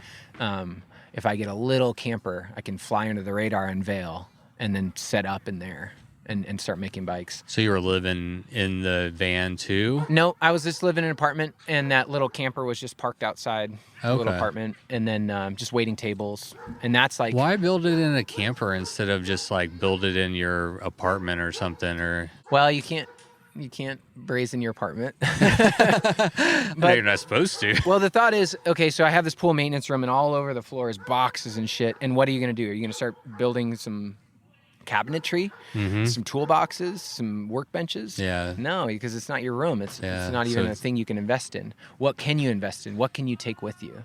A truck. If you really want to go for it and you want to do something nice for yourself and you want to set yourself up to make nice bikes, you want it to come with you. And so for me, as nomadic as I was, it was like, of course, I want this to be in a truck. And at the time I did it, I had dreams of like, oh, let's go to so-and-so's house and build a bike and then whatever. But life is a little weirder than just like pulling up in people's driveways, like a little more complicated, I should say. Like, so that part of it, traveling around and building bikes, never really happened. I did travel a lot in that camper, in that little Toyota. But that thing was wildly overloaded, and those things were known for snapping axles. Oh my gosh. So it was like, maybe we... That was like Eric that came in the bus today. Did you see him? Oh, okay. In the big old... The Mercedes-Benz white thing? Yeah. He calls it a bus. Did you see inside? No, I didn't check it out. Oh, dude, What's he making nice. Well, it's built for living. Oh, just like a camper. Yeah, but it was just funny hearing him like talk about he wants to get home before dark because then his gauges don't light up and he can't see if his thing is his bus is overheating or not. And for him it's like typically it's a 4-hour drive, but for him it's like a 6-hour drive. And I'm picturing you like with extra weight and all this like stuff driving your big old camper around. It's just, I was actually talking to Miles Arbor about that because we're looking at doing the van life thing, and we were talking about like, okay, do we need 4x4? He's like, dude, you're not taking that fucking house on wheels in any gnarly places, and I'm like, that actually makes sense. It looks cool, it's like, but it's like you're not really gonna do that. The only time I can kind of justify that sort of thing would be like if you're gonna do Baja or something and it was gonna be sandy, you're getting stuck, right? It's kind of, 4-wheel drive is nice. I wouldn't haul around extra axles and drive parts and pay twice as much. You just get like little things to lower tire pressure, little things so you can drive out of sand, like the traction deal. Yeah. I mean, there you are, 4x4, boom. Yeah, done. And so, those they're track something. Yeah, I can't remember, but those things are pretty sick. Everyone dreams of like, what is the best van life thing? It's like, well. Have you seen the one where you can get you like can strap on a 2x4 and if you have like a mag wheel, you can like strap it on and you just drive out because it's gonna lift it up out of the thing. 4x4. 4x4. You don't want to drive it down the road, but yeah, exactly. So how long did you do just the van? And are you still in the van? Do you still build bikes in the van? All great questions. Okay. So that was like so this has been like 2015. And I built and traveled in that little Toyota camper. And I ended up selling that. I moved to New Zealand, did the working holiday in New Zealand, so I was going to be gone for a while. And I always wanted to redo it in a bigger vehicle because I had a lathe, torch, workbenches. There's a lot of stuff in that little camper. And by the way, they happen to snap axles and whatever. So I thought, I'll just sell this and then get a bigger vehicle when I come home. And so I ended up taking a few orders and came back and I had no shop. And it was like, oh shit, what do I do now? And so I started looking at, like you say, different solutions to this problem. And I found these old retired bread vans, like the step van. It's like a UPS truck basically. Yeah. And I kind of got obsessed with looking at those. And then there are a few rare ones that come with little Cummins 4BT little diesel engines. And I thought, how perfect, turbo diesel thing. Decent mileage, whole shop in there. So I ended up buying one of those in Missouri, driving it back to my folks' place, building it out. And then I drove it to Adam Sklar's shop. And I don't think he was very impressed because I was like, I went on a shop ride and I was like, hey, I was looking for perm registration. So I drove this thing fresh up to Montana to get perm tabs. So you're just registered for life and you don't worry about it again. Okay. And I had done it to the first one, the little Toyota camper. And it's great. It's like $100 and you get registration forever. And I don't know if I should be podcasting about this, but whatever. So people usually, the Montana loophole is usually sales tax. So if you have like a $250,000 motorhome, you register it up there so you don't have to pay sales tax on it. Oh, yeah. And that's why Montana register scam exists. But for me, it was like, fuck yeah, perm tabs, I'll take it. So then I finished this bread truck into a frame shop and drove it to Adam's shop. And I'm like acquaintances with Adam, good enough, I would say friends, and so I roll into town and I'm like, yeah, I'm really trying to get this thing registered, really kind of like pretty bum style, And then on the shop ride or whatever that night, I was like, hey, does anyone own a home and can vouch that I live there so I can get my thing registered? Because Adam didn't like own where he was living, so I needed like a home owner. Yeah. And I was just such a sketchball, and I'm sure Adam is like, what the, I brought this kid? What, But I ended up getting it registered, so it has Montana. See, I feel like, man, look at that sunset. Colors are popping up. I feel like that is a completely reasonable thing to do. Yeah, I just want to be registered to the USA for life and charge me for it. Sure. Yeah. So that was, so I'm all grown up now. I have the bread van, and I toured in that a little bit. I actually drove it to the Brush Mountain Lodge and parked it and helped Kirsten change sheets and run their lodge and make pizzas. And then I also had my frame building shop there. Oh, and wow. People came in and checked it out. And that was like right at the start of production frames. And so I was receiving a lot of production frames. And then a guy, Dave Baker in Silver City, was like, hey, it looks like you need some space. And I was like, that's exactly what I need. And I'm leaving Vail because I need some space. And I'm going to start doing this full time.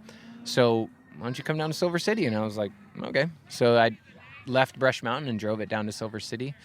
And I've driven it a little bit since, but it just basically stays park. It's like a toolbox. So you live in Silver. That was like when you moved and now live in Silver City. So that was like 4 years ago. Yeah. And now the truck, it does have like a nice plush Murphy bed, queen bed and stuff. And I use it as like a spare room sometimes when people are around. But at the moment, it doesn't move much. And we just live in a house like a normal person. Yeah. Well, I would assume like materials and stuff. Like, do you have all the room for all the materials for all the bikes and all that kind of stuff? Or does it help to have some? Once, I love the audio on this. I think our audio is going to be... Oh, the audio is going to be the best. Everybody's wow, best audio. Can we get that other dog going? He's over the fence over there, like... He's just watching. Oh, there he is. Yeah, get in there. Yeah. Dude, last night we were getting into our hotel a little late, and now we got the sports racer. It's perfect.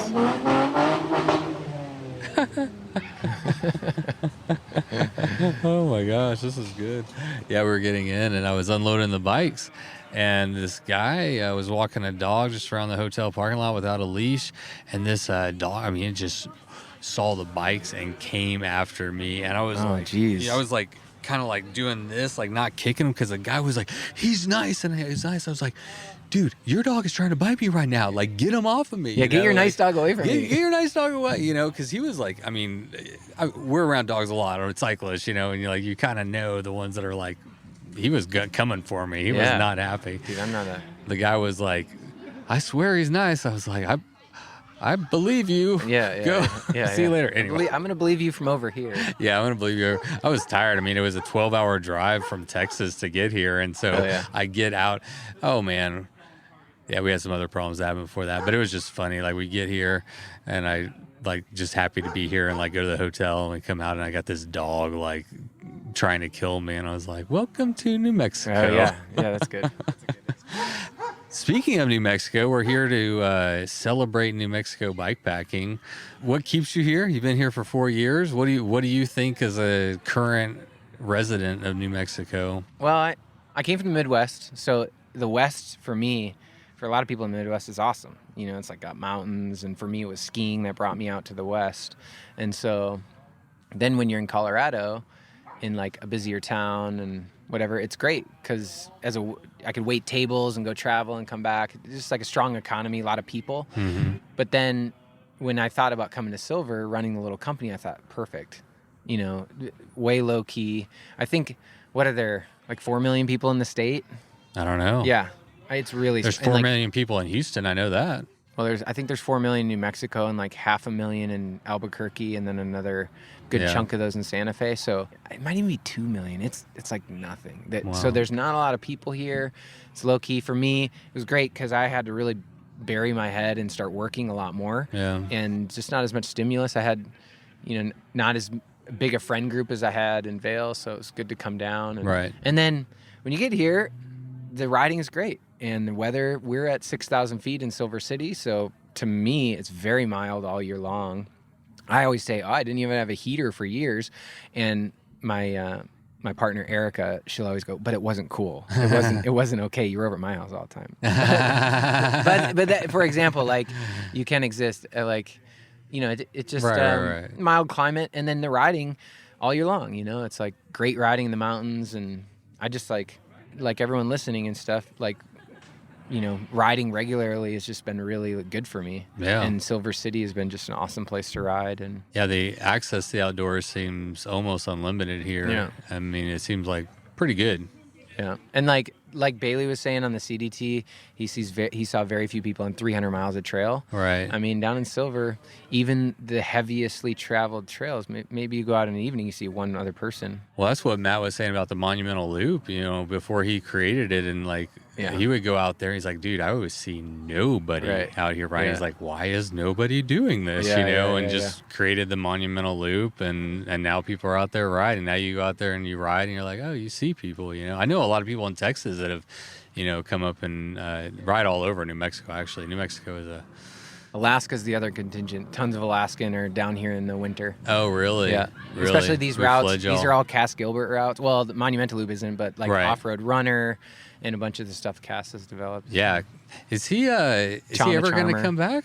Yeah. He's down. He's becoming a Mexican resident, and I think that'll make it easier for him as a British citizen to travel back and forth. Interesting. Okay. And I think if you're Cass Gilbert, you have an online presence that's very searchable. And so at the border, that presents issues for you. You're not a no one that isn't going to work. You're like a person that might, you know. So that's why Cass wanted to get Mexican residency to be able to move back and forth a little easier. Yeah, I've just messaged him a little bit. He talked about coming on the podcast, and he'd be great. Oh yeah. Well, I mean, so in a lot of ways, you know, he's been instrumental in bike packing for a long time. I always find myself on Cass routes. Yeah. The other day I was talking to my buddy Nate in LA, and he's like, "Oh, I'm going to ride this such and such route in, you know, above LA. It's a Cass route," and I'm like, "I'm riding a Cass route this weekend." You know, it's like, he's infamous for sure. He's built a lot of them. And what's his? I'm trying to remember his old blog. While Out Riding. Riding. Yeah, is that him? While Out Riding is him. Okay. Yeah. Sometimes I get him confused. Yeah. What are you doing for the Danger Bird tomorrow? What's your plan? Just rolling with Matt and crew, and slow, and getting, I don't know, having a good time. Getting weird in the desert? I think we're getting weird in the desert. Yeah. And then I'm going to go out, and then if you are currently waiting on an order, I'll be returning promptly to Cruces, and then probably back in Silver on Monday. Yeah. So, well, this won't come out till after then anyway, so you'll be already back to work. You can listen to yourself on a podcast while you're listening. Yeah, I'm actually filling your order right now. Yeah. While you're listening to this one, I'm busting my ass to get you all your. How is? I mean, you're doing the damn thing, huh? Like you own a bike company, and that you're not waiting tables anymore. Yeah, that's kind of crazy to think about. But you asked me earlier about why Taiwan and why this style of business, and I don't think I'm smart enough or good enough to elevate myself to some of the people that really do an awesome job. Say like Reeb, they're like a medium manufacturer, and they have a mill set up for every cut. And this is the stuff. It's like a, you know, they're a small manufacturer. Or even Oddity, Sean. Like if you go into his shop, he's got Bridgeports and multiple jigs and a lot of workflow. and he's got interns, and he's managing a lot. Yeah. And when I look at Sean and I look at these other things, I'm like, I don't think I'm as smart or as good at like that manufacturing end of it, like really building up something that can produce a little bit faster. And so instead of investing in some machines and maybe some help or that sort of thing, instead of trying to manage all that personally, I just found people who are also good at it, and then I could, Well, I think it's cool that you went over there, and I like how they showed you up. Not for any other reason, that what I liked about it was that it has to give you a lot of confidence knowing the people that are building your bike, to know how good they are, to know that whenever they come, you're like, okay, these guys are actually building a really good bike. So, and a lot of bike building is like feedback. Like you could build bikes forever in a vacuum and you could just keep pumping out bullshit and you would never know. But these guys have built a lot of bikes and know what works and what breaks and what doesn't. They have had a lot of feedback. Yeah. And so for that reason, I am way more confident in like talking about two-pass brazing, for instance. So some people that braze would say, oh, I would never go back over a braze. That's putting more heat into the joint. I would never do that. And in Taiwan, they're two-passing, right? They're putting down with a stick, and then they're coming back over and taking out all inclusion and running that bead back around, and it's perfect. Okay. So before, if I were to two-pass something, I wouldn't want to tell anyone. It was like, oh, I don't know about all that. But so now, you would two-pass it to potentially clean it up a little bit? Well, clean it up and then all inclusion. So if you come through, you're remultiplying this braze there, and you're injecting a bunch of flux with your fluxer, and you're getting it perfectly laid down with no voids or inclusions. Yeah. So that the thing is going to end up stronger with a little more heat into the joint. But the question is, as an amateur, I don't know how much heat is too much heat. I don't know how, but then you go over there and they're like, this works. Yeah. This is what's up. Right. Because so now I can sit here and say, hey, sometimes I one pass, sometimes I two pass, and I'm okay with either, because I know that these pros, this is their system. Yeah. And guess what? It works. Right. And if you don't think it does, you're wrong. Because they've done. How do you handle bikes. warranties? I assume you've never had one. But... No, yeah. I have no idea. That's a huge part of the business, and that's an advantage because there are a lot of people who have great bike companies that just draw bikes and receive bikes and sell off bikes. There's a lot of smaller bike companies that do that, and I think that's great. I have nothing against that, but you run into problems because you can't fix them, and you can't ship them back to fix them. So what your only tool in your toolbox is a new frame. So that I think is a huge advantage for me running this hybrid business is like, yeah, I'm happy to get your bike back in and modify it or do whatever. Yeah. And so I'm trying to think, or, you run into the garage door or whatever. Bikes have all different reasons for breaking or whatever.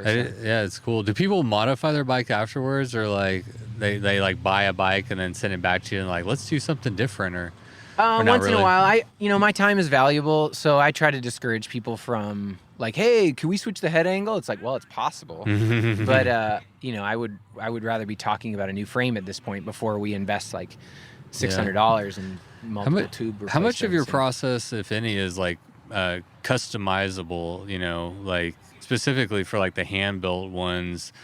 Is it that you have like options that's like here's the buffet and you can pick and choose from this? Yeah. A little bit. I mean, I don't like to romanticize, well, I ask the customer and try to figure it out, and it's like, yeah, everyone does. So I guess there is a bit of called running a business. Yeah. There is a bit of a menu.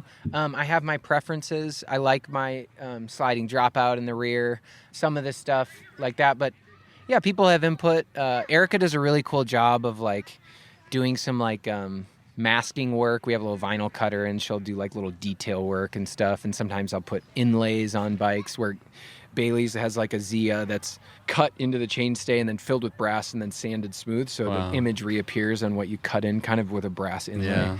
And so those are like cool details. When Yeshe, that buddy that went down to Oaxaca, he came down and apprenticed. He's an artist, so his went crazy. I mean, he had like leopards, like acid etched in there, and then he had little hearts and stuff carved in, brass inlay. Like his was cool. But yeah, I mean, I don't like to say no to anything. I don't like to say I'm the artist. I like people to say what I like and all this. I don't like to act that the custom process shouldn't be custom in any way, but I also don't like to act that I don't have an opinion. because I do. I have an aesthetic. I like to do things. So most of the time when someone's comes to me and wants to throw down, they know who I am and they're ready to sign up for something that we agree on pretty much. Yeah. So you have an aesthetic that you've built, and I feel like if you spend 30 seconds on your website, you kind of have an idea what you're going to walk away with, at least like a design or a aesthetic standpoint. I wanted to ask you a personal question. Well, personal for me to help myself. So I have my Stella Chumba, it's like a hardtail mountain bike. Tie. Yep. And I really want to run these BMX style handlebars on there. Uh-huh. What do you think? Like, how does that convert? So it's obviously designed for it to be like a traditional like flat bar mountain bike. How would it work if I threw on one of those? Well, it depends on where you're starting with as far as stack and stuff. If you like a direct plug and play would be if you have like a bunch of spacers underneath your stem. I do. If you have that, then you just drop your stem and add the bars, and there you were where you started. The riser bars that we do go from sweepy to sweepier. So bike packers always talk about sweep, and it's nice. When you're mountain biking on a aggressive mountain bike, less sweep can be okay. You have this like gorilla pose, and you're like really wrangling this thing.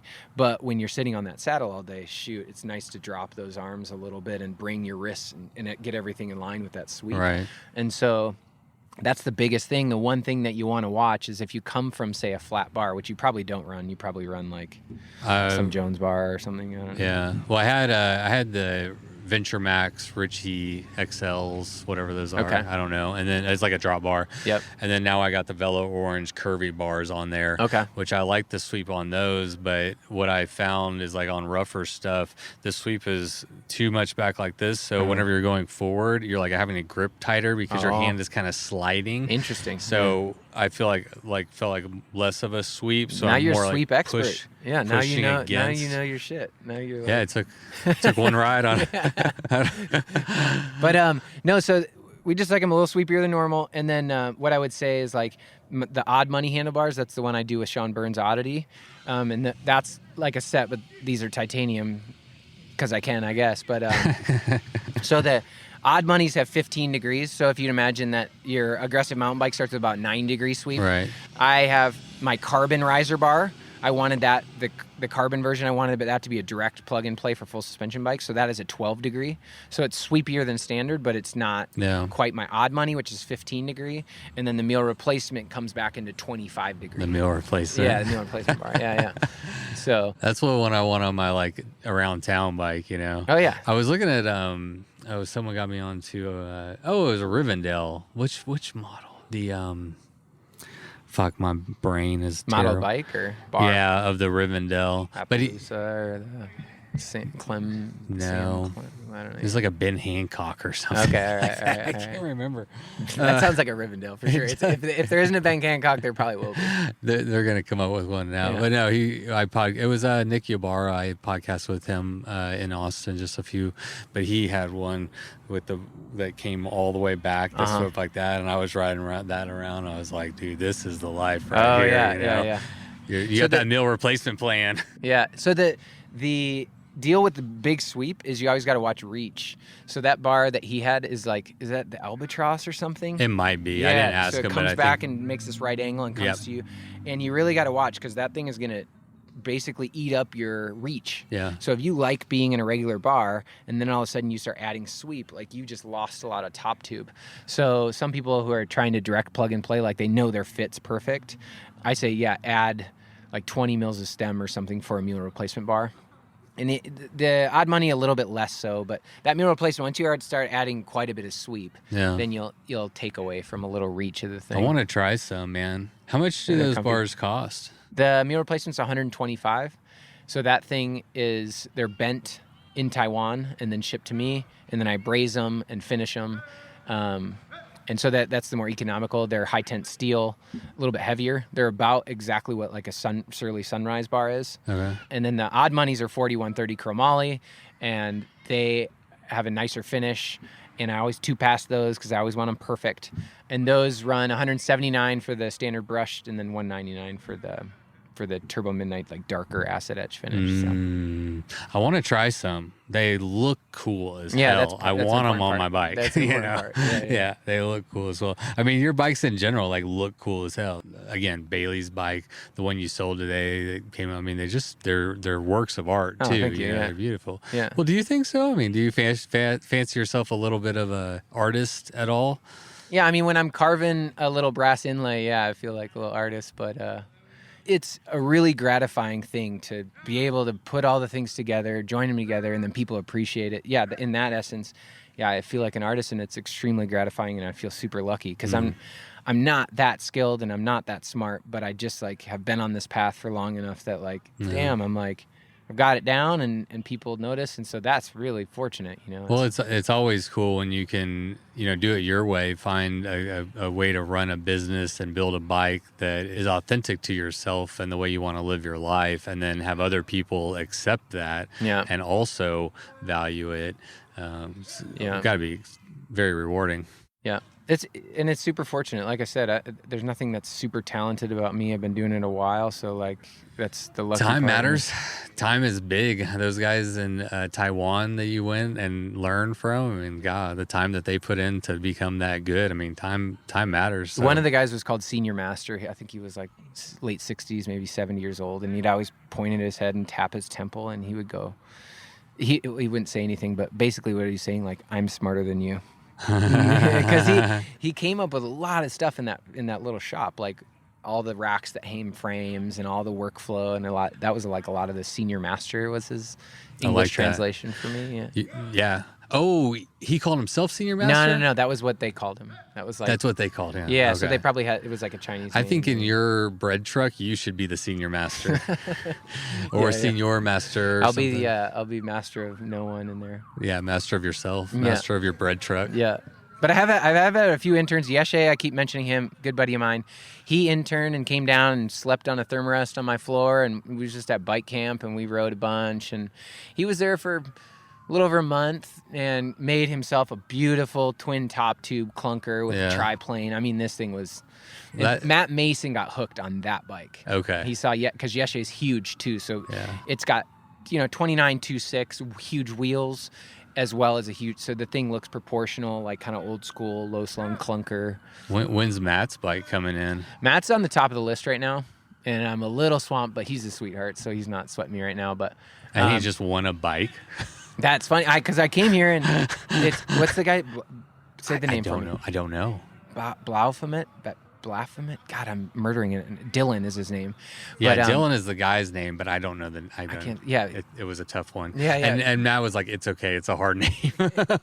Yeah, but so he raffled off this bike, and then no one believed it. But here's Matt Mason won the thing, and I came down and I was like, "Matt, are we still on for a bike? Are you all set up now?" That was actually part of my question. Yeah. No, I don't. It's actually not a question because the way he talks about your bikes. I mean, Matt and I talk a lot, text a lot, and there is very rarely a time he doesn't bring up your bikes in some form or capacity. He's been a huge advocate, and I'm not sure why, but I love him for it. Well, he loves your bikes, man. Yeah. He likes you. I mean, And Matt and I we're kindred spirit. He started out through hiking like right, me, and we kind of have a similar approach to riding. Yeah. And I am not nearly as saintly as Matt. I mean, Matt's out here busting his ass. He's got a whole bike packing summit, and he's got a whole route, and he's advocating for his state and his community. I mean, it's really like, it's pretty special sainthood to watch him. Yeah, sainthood achieved. I feel like I was thinking about it. He needs like a donation box, like, or a Venmo or something, because I mean, like, it's like, I don't know, it's just a way to say thank you, Matt Mason Patreon. Let's get one of those. That's what we need. I'm not even kidding, because the guy is putting in so much work. A lot of people here have, and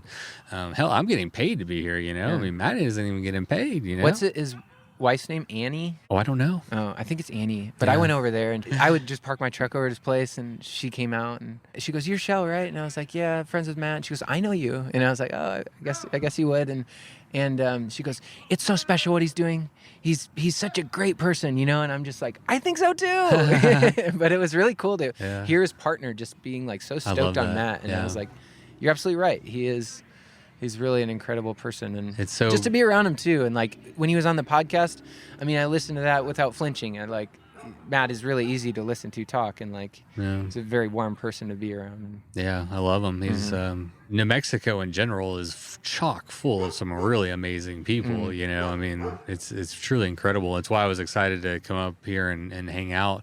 It extends to bike packing. I was saying to someone earlier, like at my East Texas Showdown, I mean, we had, 40, 50 people hanging around. And I mean, it's the same shit. It's like these people are just awesome. Yeah. I just love bikes and yeah. I don't know. It draws a very unique and like purposeful, more mindful people. Yeah. Maybe you get some more introspective and mental health. Maybe those mental health machines are actually doing some pretty good work for all of us. Yeah, what if totally. that was the secret? If bikes really were the secret, it's like we're all chill and pretty cool and, maybe a little interesting. And I feel like I've talked to so many people and like everybody has an interesting story, an interesting perspective. And, I enjoy getting to know all of them. What's your goal with the podcast? Where do you want to go with it now? Do you want to go full time? That seems to be something on your mind. Yeah, 100%. Yeah. I mean, as corny as it sounds, I feel like everything in my life has led up to this. Like even Mormonism, like being able to talk to people and like the way I learned a lot of that communication from a religion. And, I just feel like in many ways, it's hard to explain. It's just like, this is what I've been supposed to be doing. That's it. I don't know how to say it other than that. It's just like, this is my thing. This is what I'm going to do. And I would do it without the money or with or without. But, my goal is to do this. Make it sustainable for yourself. And we're not far away. I mean, we're getting close. Okay. I'm like, hopefully like 1 or 2 real estate transactions away from like never, ever selling another house again and just doing this full time. And your daughters are 5 and 8? 5 and 12. 5 and 12. Yeah. So, yeah, that's the big consideration is like it has to work. I have people that rely on me, so there isn't a get out of jail free card. And I go live in my van for a while, and like it'd be totally fine. I'd enjoy it. Yeah. But that's not an option. Like I need a house and rooms and food and all those things. But again, I mean, the community's been really great. Did you hear the call to action that I put out? It was a little while ago, but essentially, I'll tell you since it sounds like you don't know. Remind me, because I thought there was... Maybe like, it was Jessica Alexander's episode that came out. I think it was episode 87. Okay. So fairly recent. But I just had a thing at the beginning of that where I was like, well, in my personal life, I just ran out of money. And the analogy that I've been using with all my friends is, that song, The Gambler by Kenny Rogers, like you got to know when to hold them, know when to fold them, know when to walk away, know when to run. And one of the lines in that, or one of the lyrics is, you never count your money when you're sitting at the table. There'll be time enough to count when the dealing's done. I felt like with Bikes for Death that I had like a really good hand. I felt like this is an incredible opportunity. I mean, I'm so fortunate to talk to you and so many other people and then to have it like well received, right? So I went all in on that hand, man. And like, I didn't count my chips, but money, like I spent like, I just did my tags like a stupid number in 2020, just to like finance, like buy all the gear and travel. And like, I mean, it costs a lot of money, like build a website. And like, I don't know, it was like a lot more money than I thought. And I like put everything into this. And I essentially went on the podcast. I almost just walked away because I was like, I can't do it anymore. Like, I got to be a dad. I got to like prioritize that 100%. And it was really sombering moment. And I was like, you know what? I can always come back to podcasting. Like, it'll be there. Like, I can step away and, whatever I can, like, it'll be there. And I almost just walked away. But I was like, you know what? That's not fair to, like, everybody else who, like, listens. And, like, I should give y'all, the community, a chance to have a say in it because it's not just about me. It's grown past that.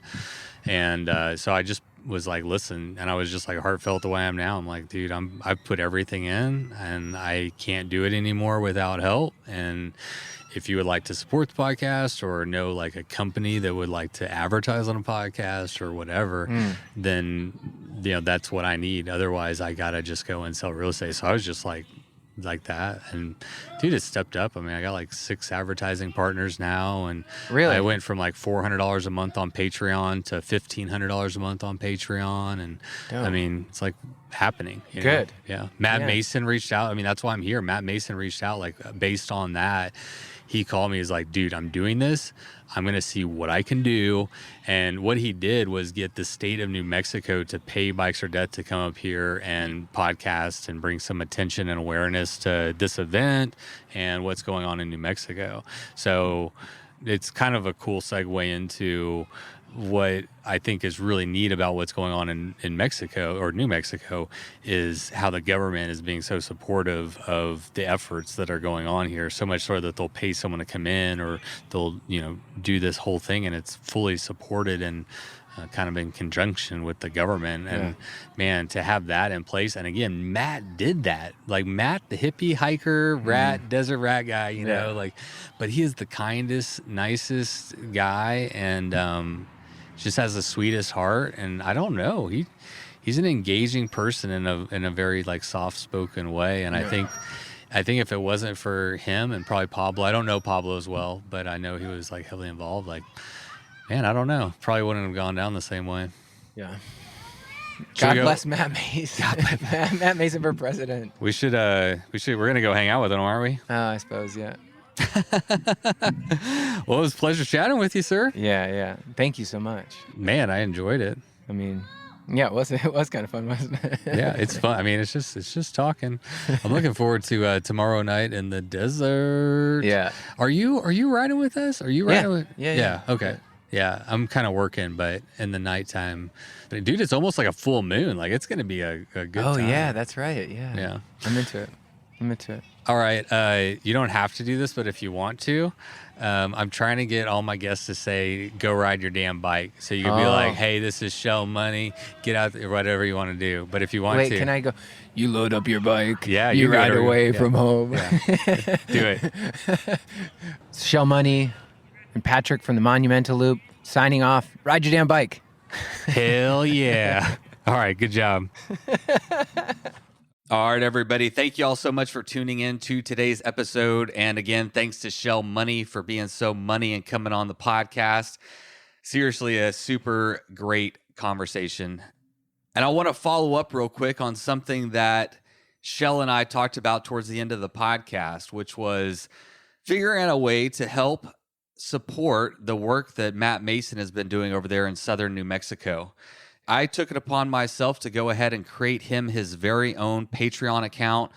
This was not his idea. I did this 100% on my own because the truth is that Matt is too nice to do this for himself. In fact, he's been working over there in southern New Mexico and Las Cruces area for the past 6 or 7 years, legitimately developing the Monumental Loop, which turned into the Danger Bird, which is the bike ride. It's not a race, but the bike ride that 120 plus people showed up to a couple weekends ago to ride, and now the New Mexico Bikepacking Summit. He has built all of this without any financial help or backing. He's just been doing it out of the kindness of his heart because it's the right thing to do and because he wants to make the cycling community better. He wants to have more access, more people on bikes, all the good things. And he's been doing it selflessly and tirelessly on his own for far too long. And after having many conversations like the one that you heard with Cjell Monē on the podcast, over my weekend there at the New Mexico Bikepacking Summit and the Danger Bird, I talked to so many people who wanted to support what Matt was doing, and there just wasn't a way. And so I was like, you know what? I'm going to make it. I'm just going to do it. So if you want to look into supporting what Matt Mason and the folks over at Monumental Loop are doing, you can go to patreon.com/Monumental Loop Fund. And I will also include a link in the show notes and a link on my website to make it easy for you to find. But there is no doubt in my mind that the weekend that we just had, the opportunity that I had to interact with all of those cyclists and the opportunity that all of them had to be there to experience that part of New Mexico and the community that has been built around it is thanks in very large part to the work that Matt is doing. And so show him a little bit of love. You've seen what he has done with absolutely no money. Let's see what he can do with a little bit of change in his pocket. Okay. So if you want to support anybody this week, kick your dollars over to Matt and the Monumental Loop Fund and support the great work that they have going on over there. All right. Well, listen, over here in Bikes for Death land, we are gearing up to head to Stillwater, Oklahoma. We'll be there this weekend. The Truffle Shuffle, the fall edition of the Truffle Shuffle is going on November 7th. I've been asked to be a celebrity judge, which is pretty great. Pretty excited. I'm judging costume contests, but I haven't been to this event before, so I don't know exactly what to expect. But my family and I are going to be there represented in full. My almost 12-year-old daughter and I will be on the tandem. And then Sarah will be riding her bike and pulling Sloan on the pull-behind bike. And we've got our own fancy costumes, but I'm not going to give that away right now. You're going to have to wait and see. But pretty excited to get up there back to Stillwater, hang out with that crew, and soak in their vibes. And then actually after that, I'm headed over to Tulsa, Oklahoma, and I'm meeting up with Scotty LeChuga, who was the overall winner of the Arkansas High Country race this year. She beat out the men, the women, and set a new women's FKT. She's already been on the podcast once before, but I am absolutely looking forward to catching back up with her because she is an all-star, and I can tell you she is gearing up for more, bigger, badder things, which will be cool. So I can't wait to hear about that. All right, everybody, I think that is it for today's episode. Thank you so much for being here. And don't forget, head over to patreon.com/Monumental Loop Fund to support what Matt has going on, and then go ride your damn bike. You load up your bike, you ride away from home. You could be with your friends or you could be alone. You ride for a day or maybe more. You just love being in the great outdoors. Everything you need is strapped to your bars, including that new pillow you got from Santa Claus. And then you think, oh shit, to yourself. You left that super lightweight tent on the living room shelf. Bikes.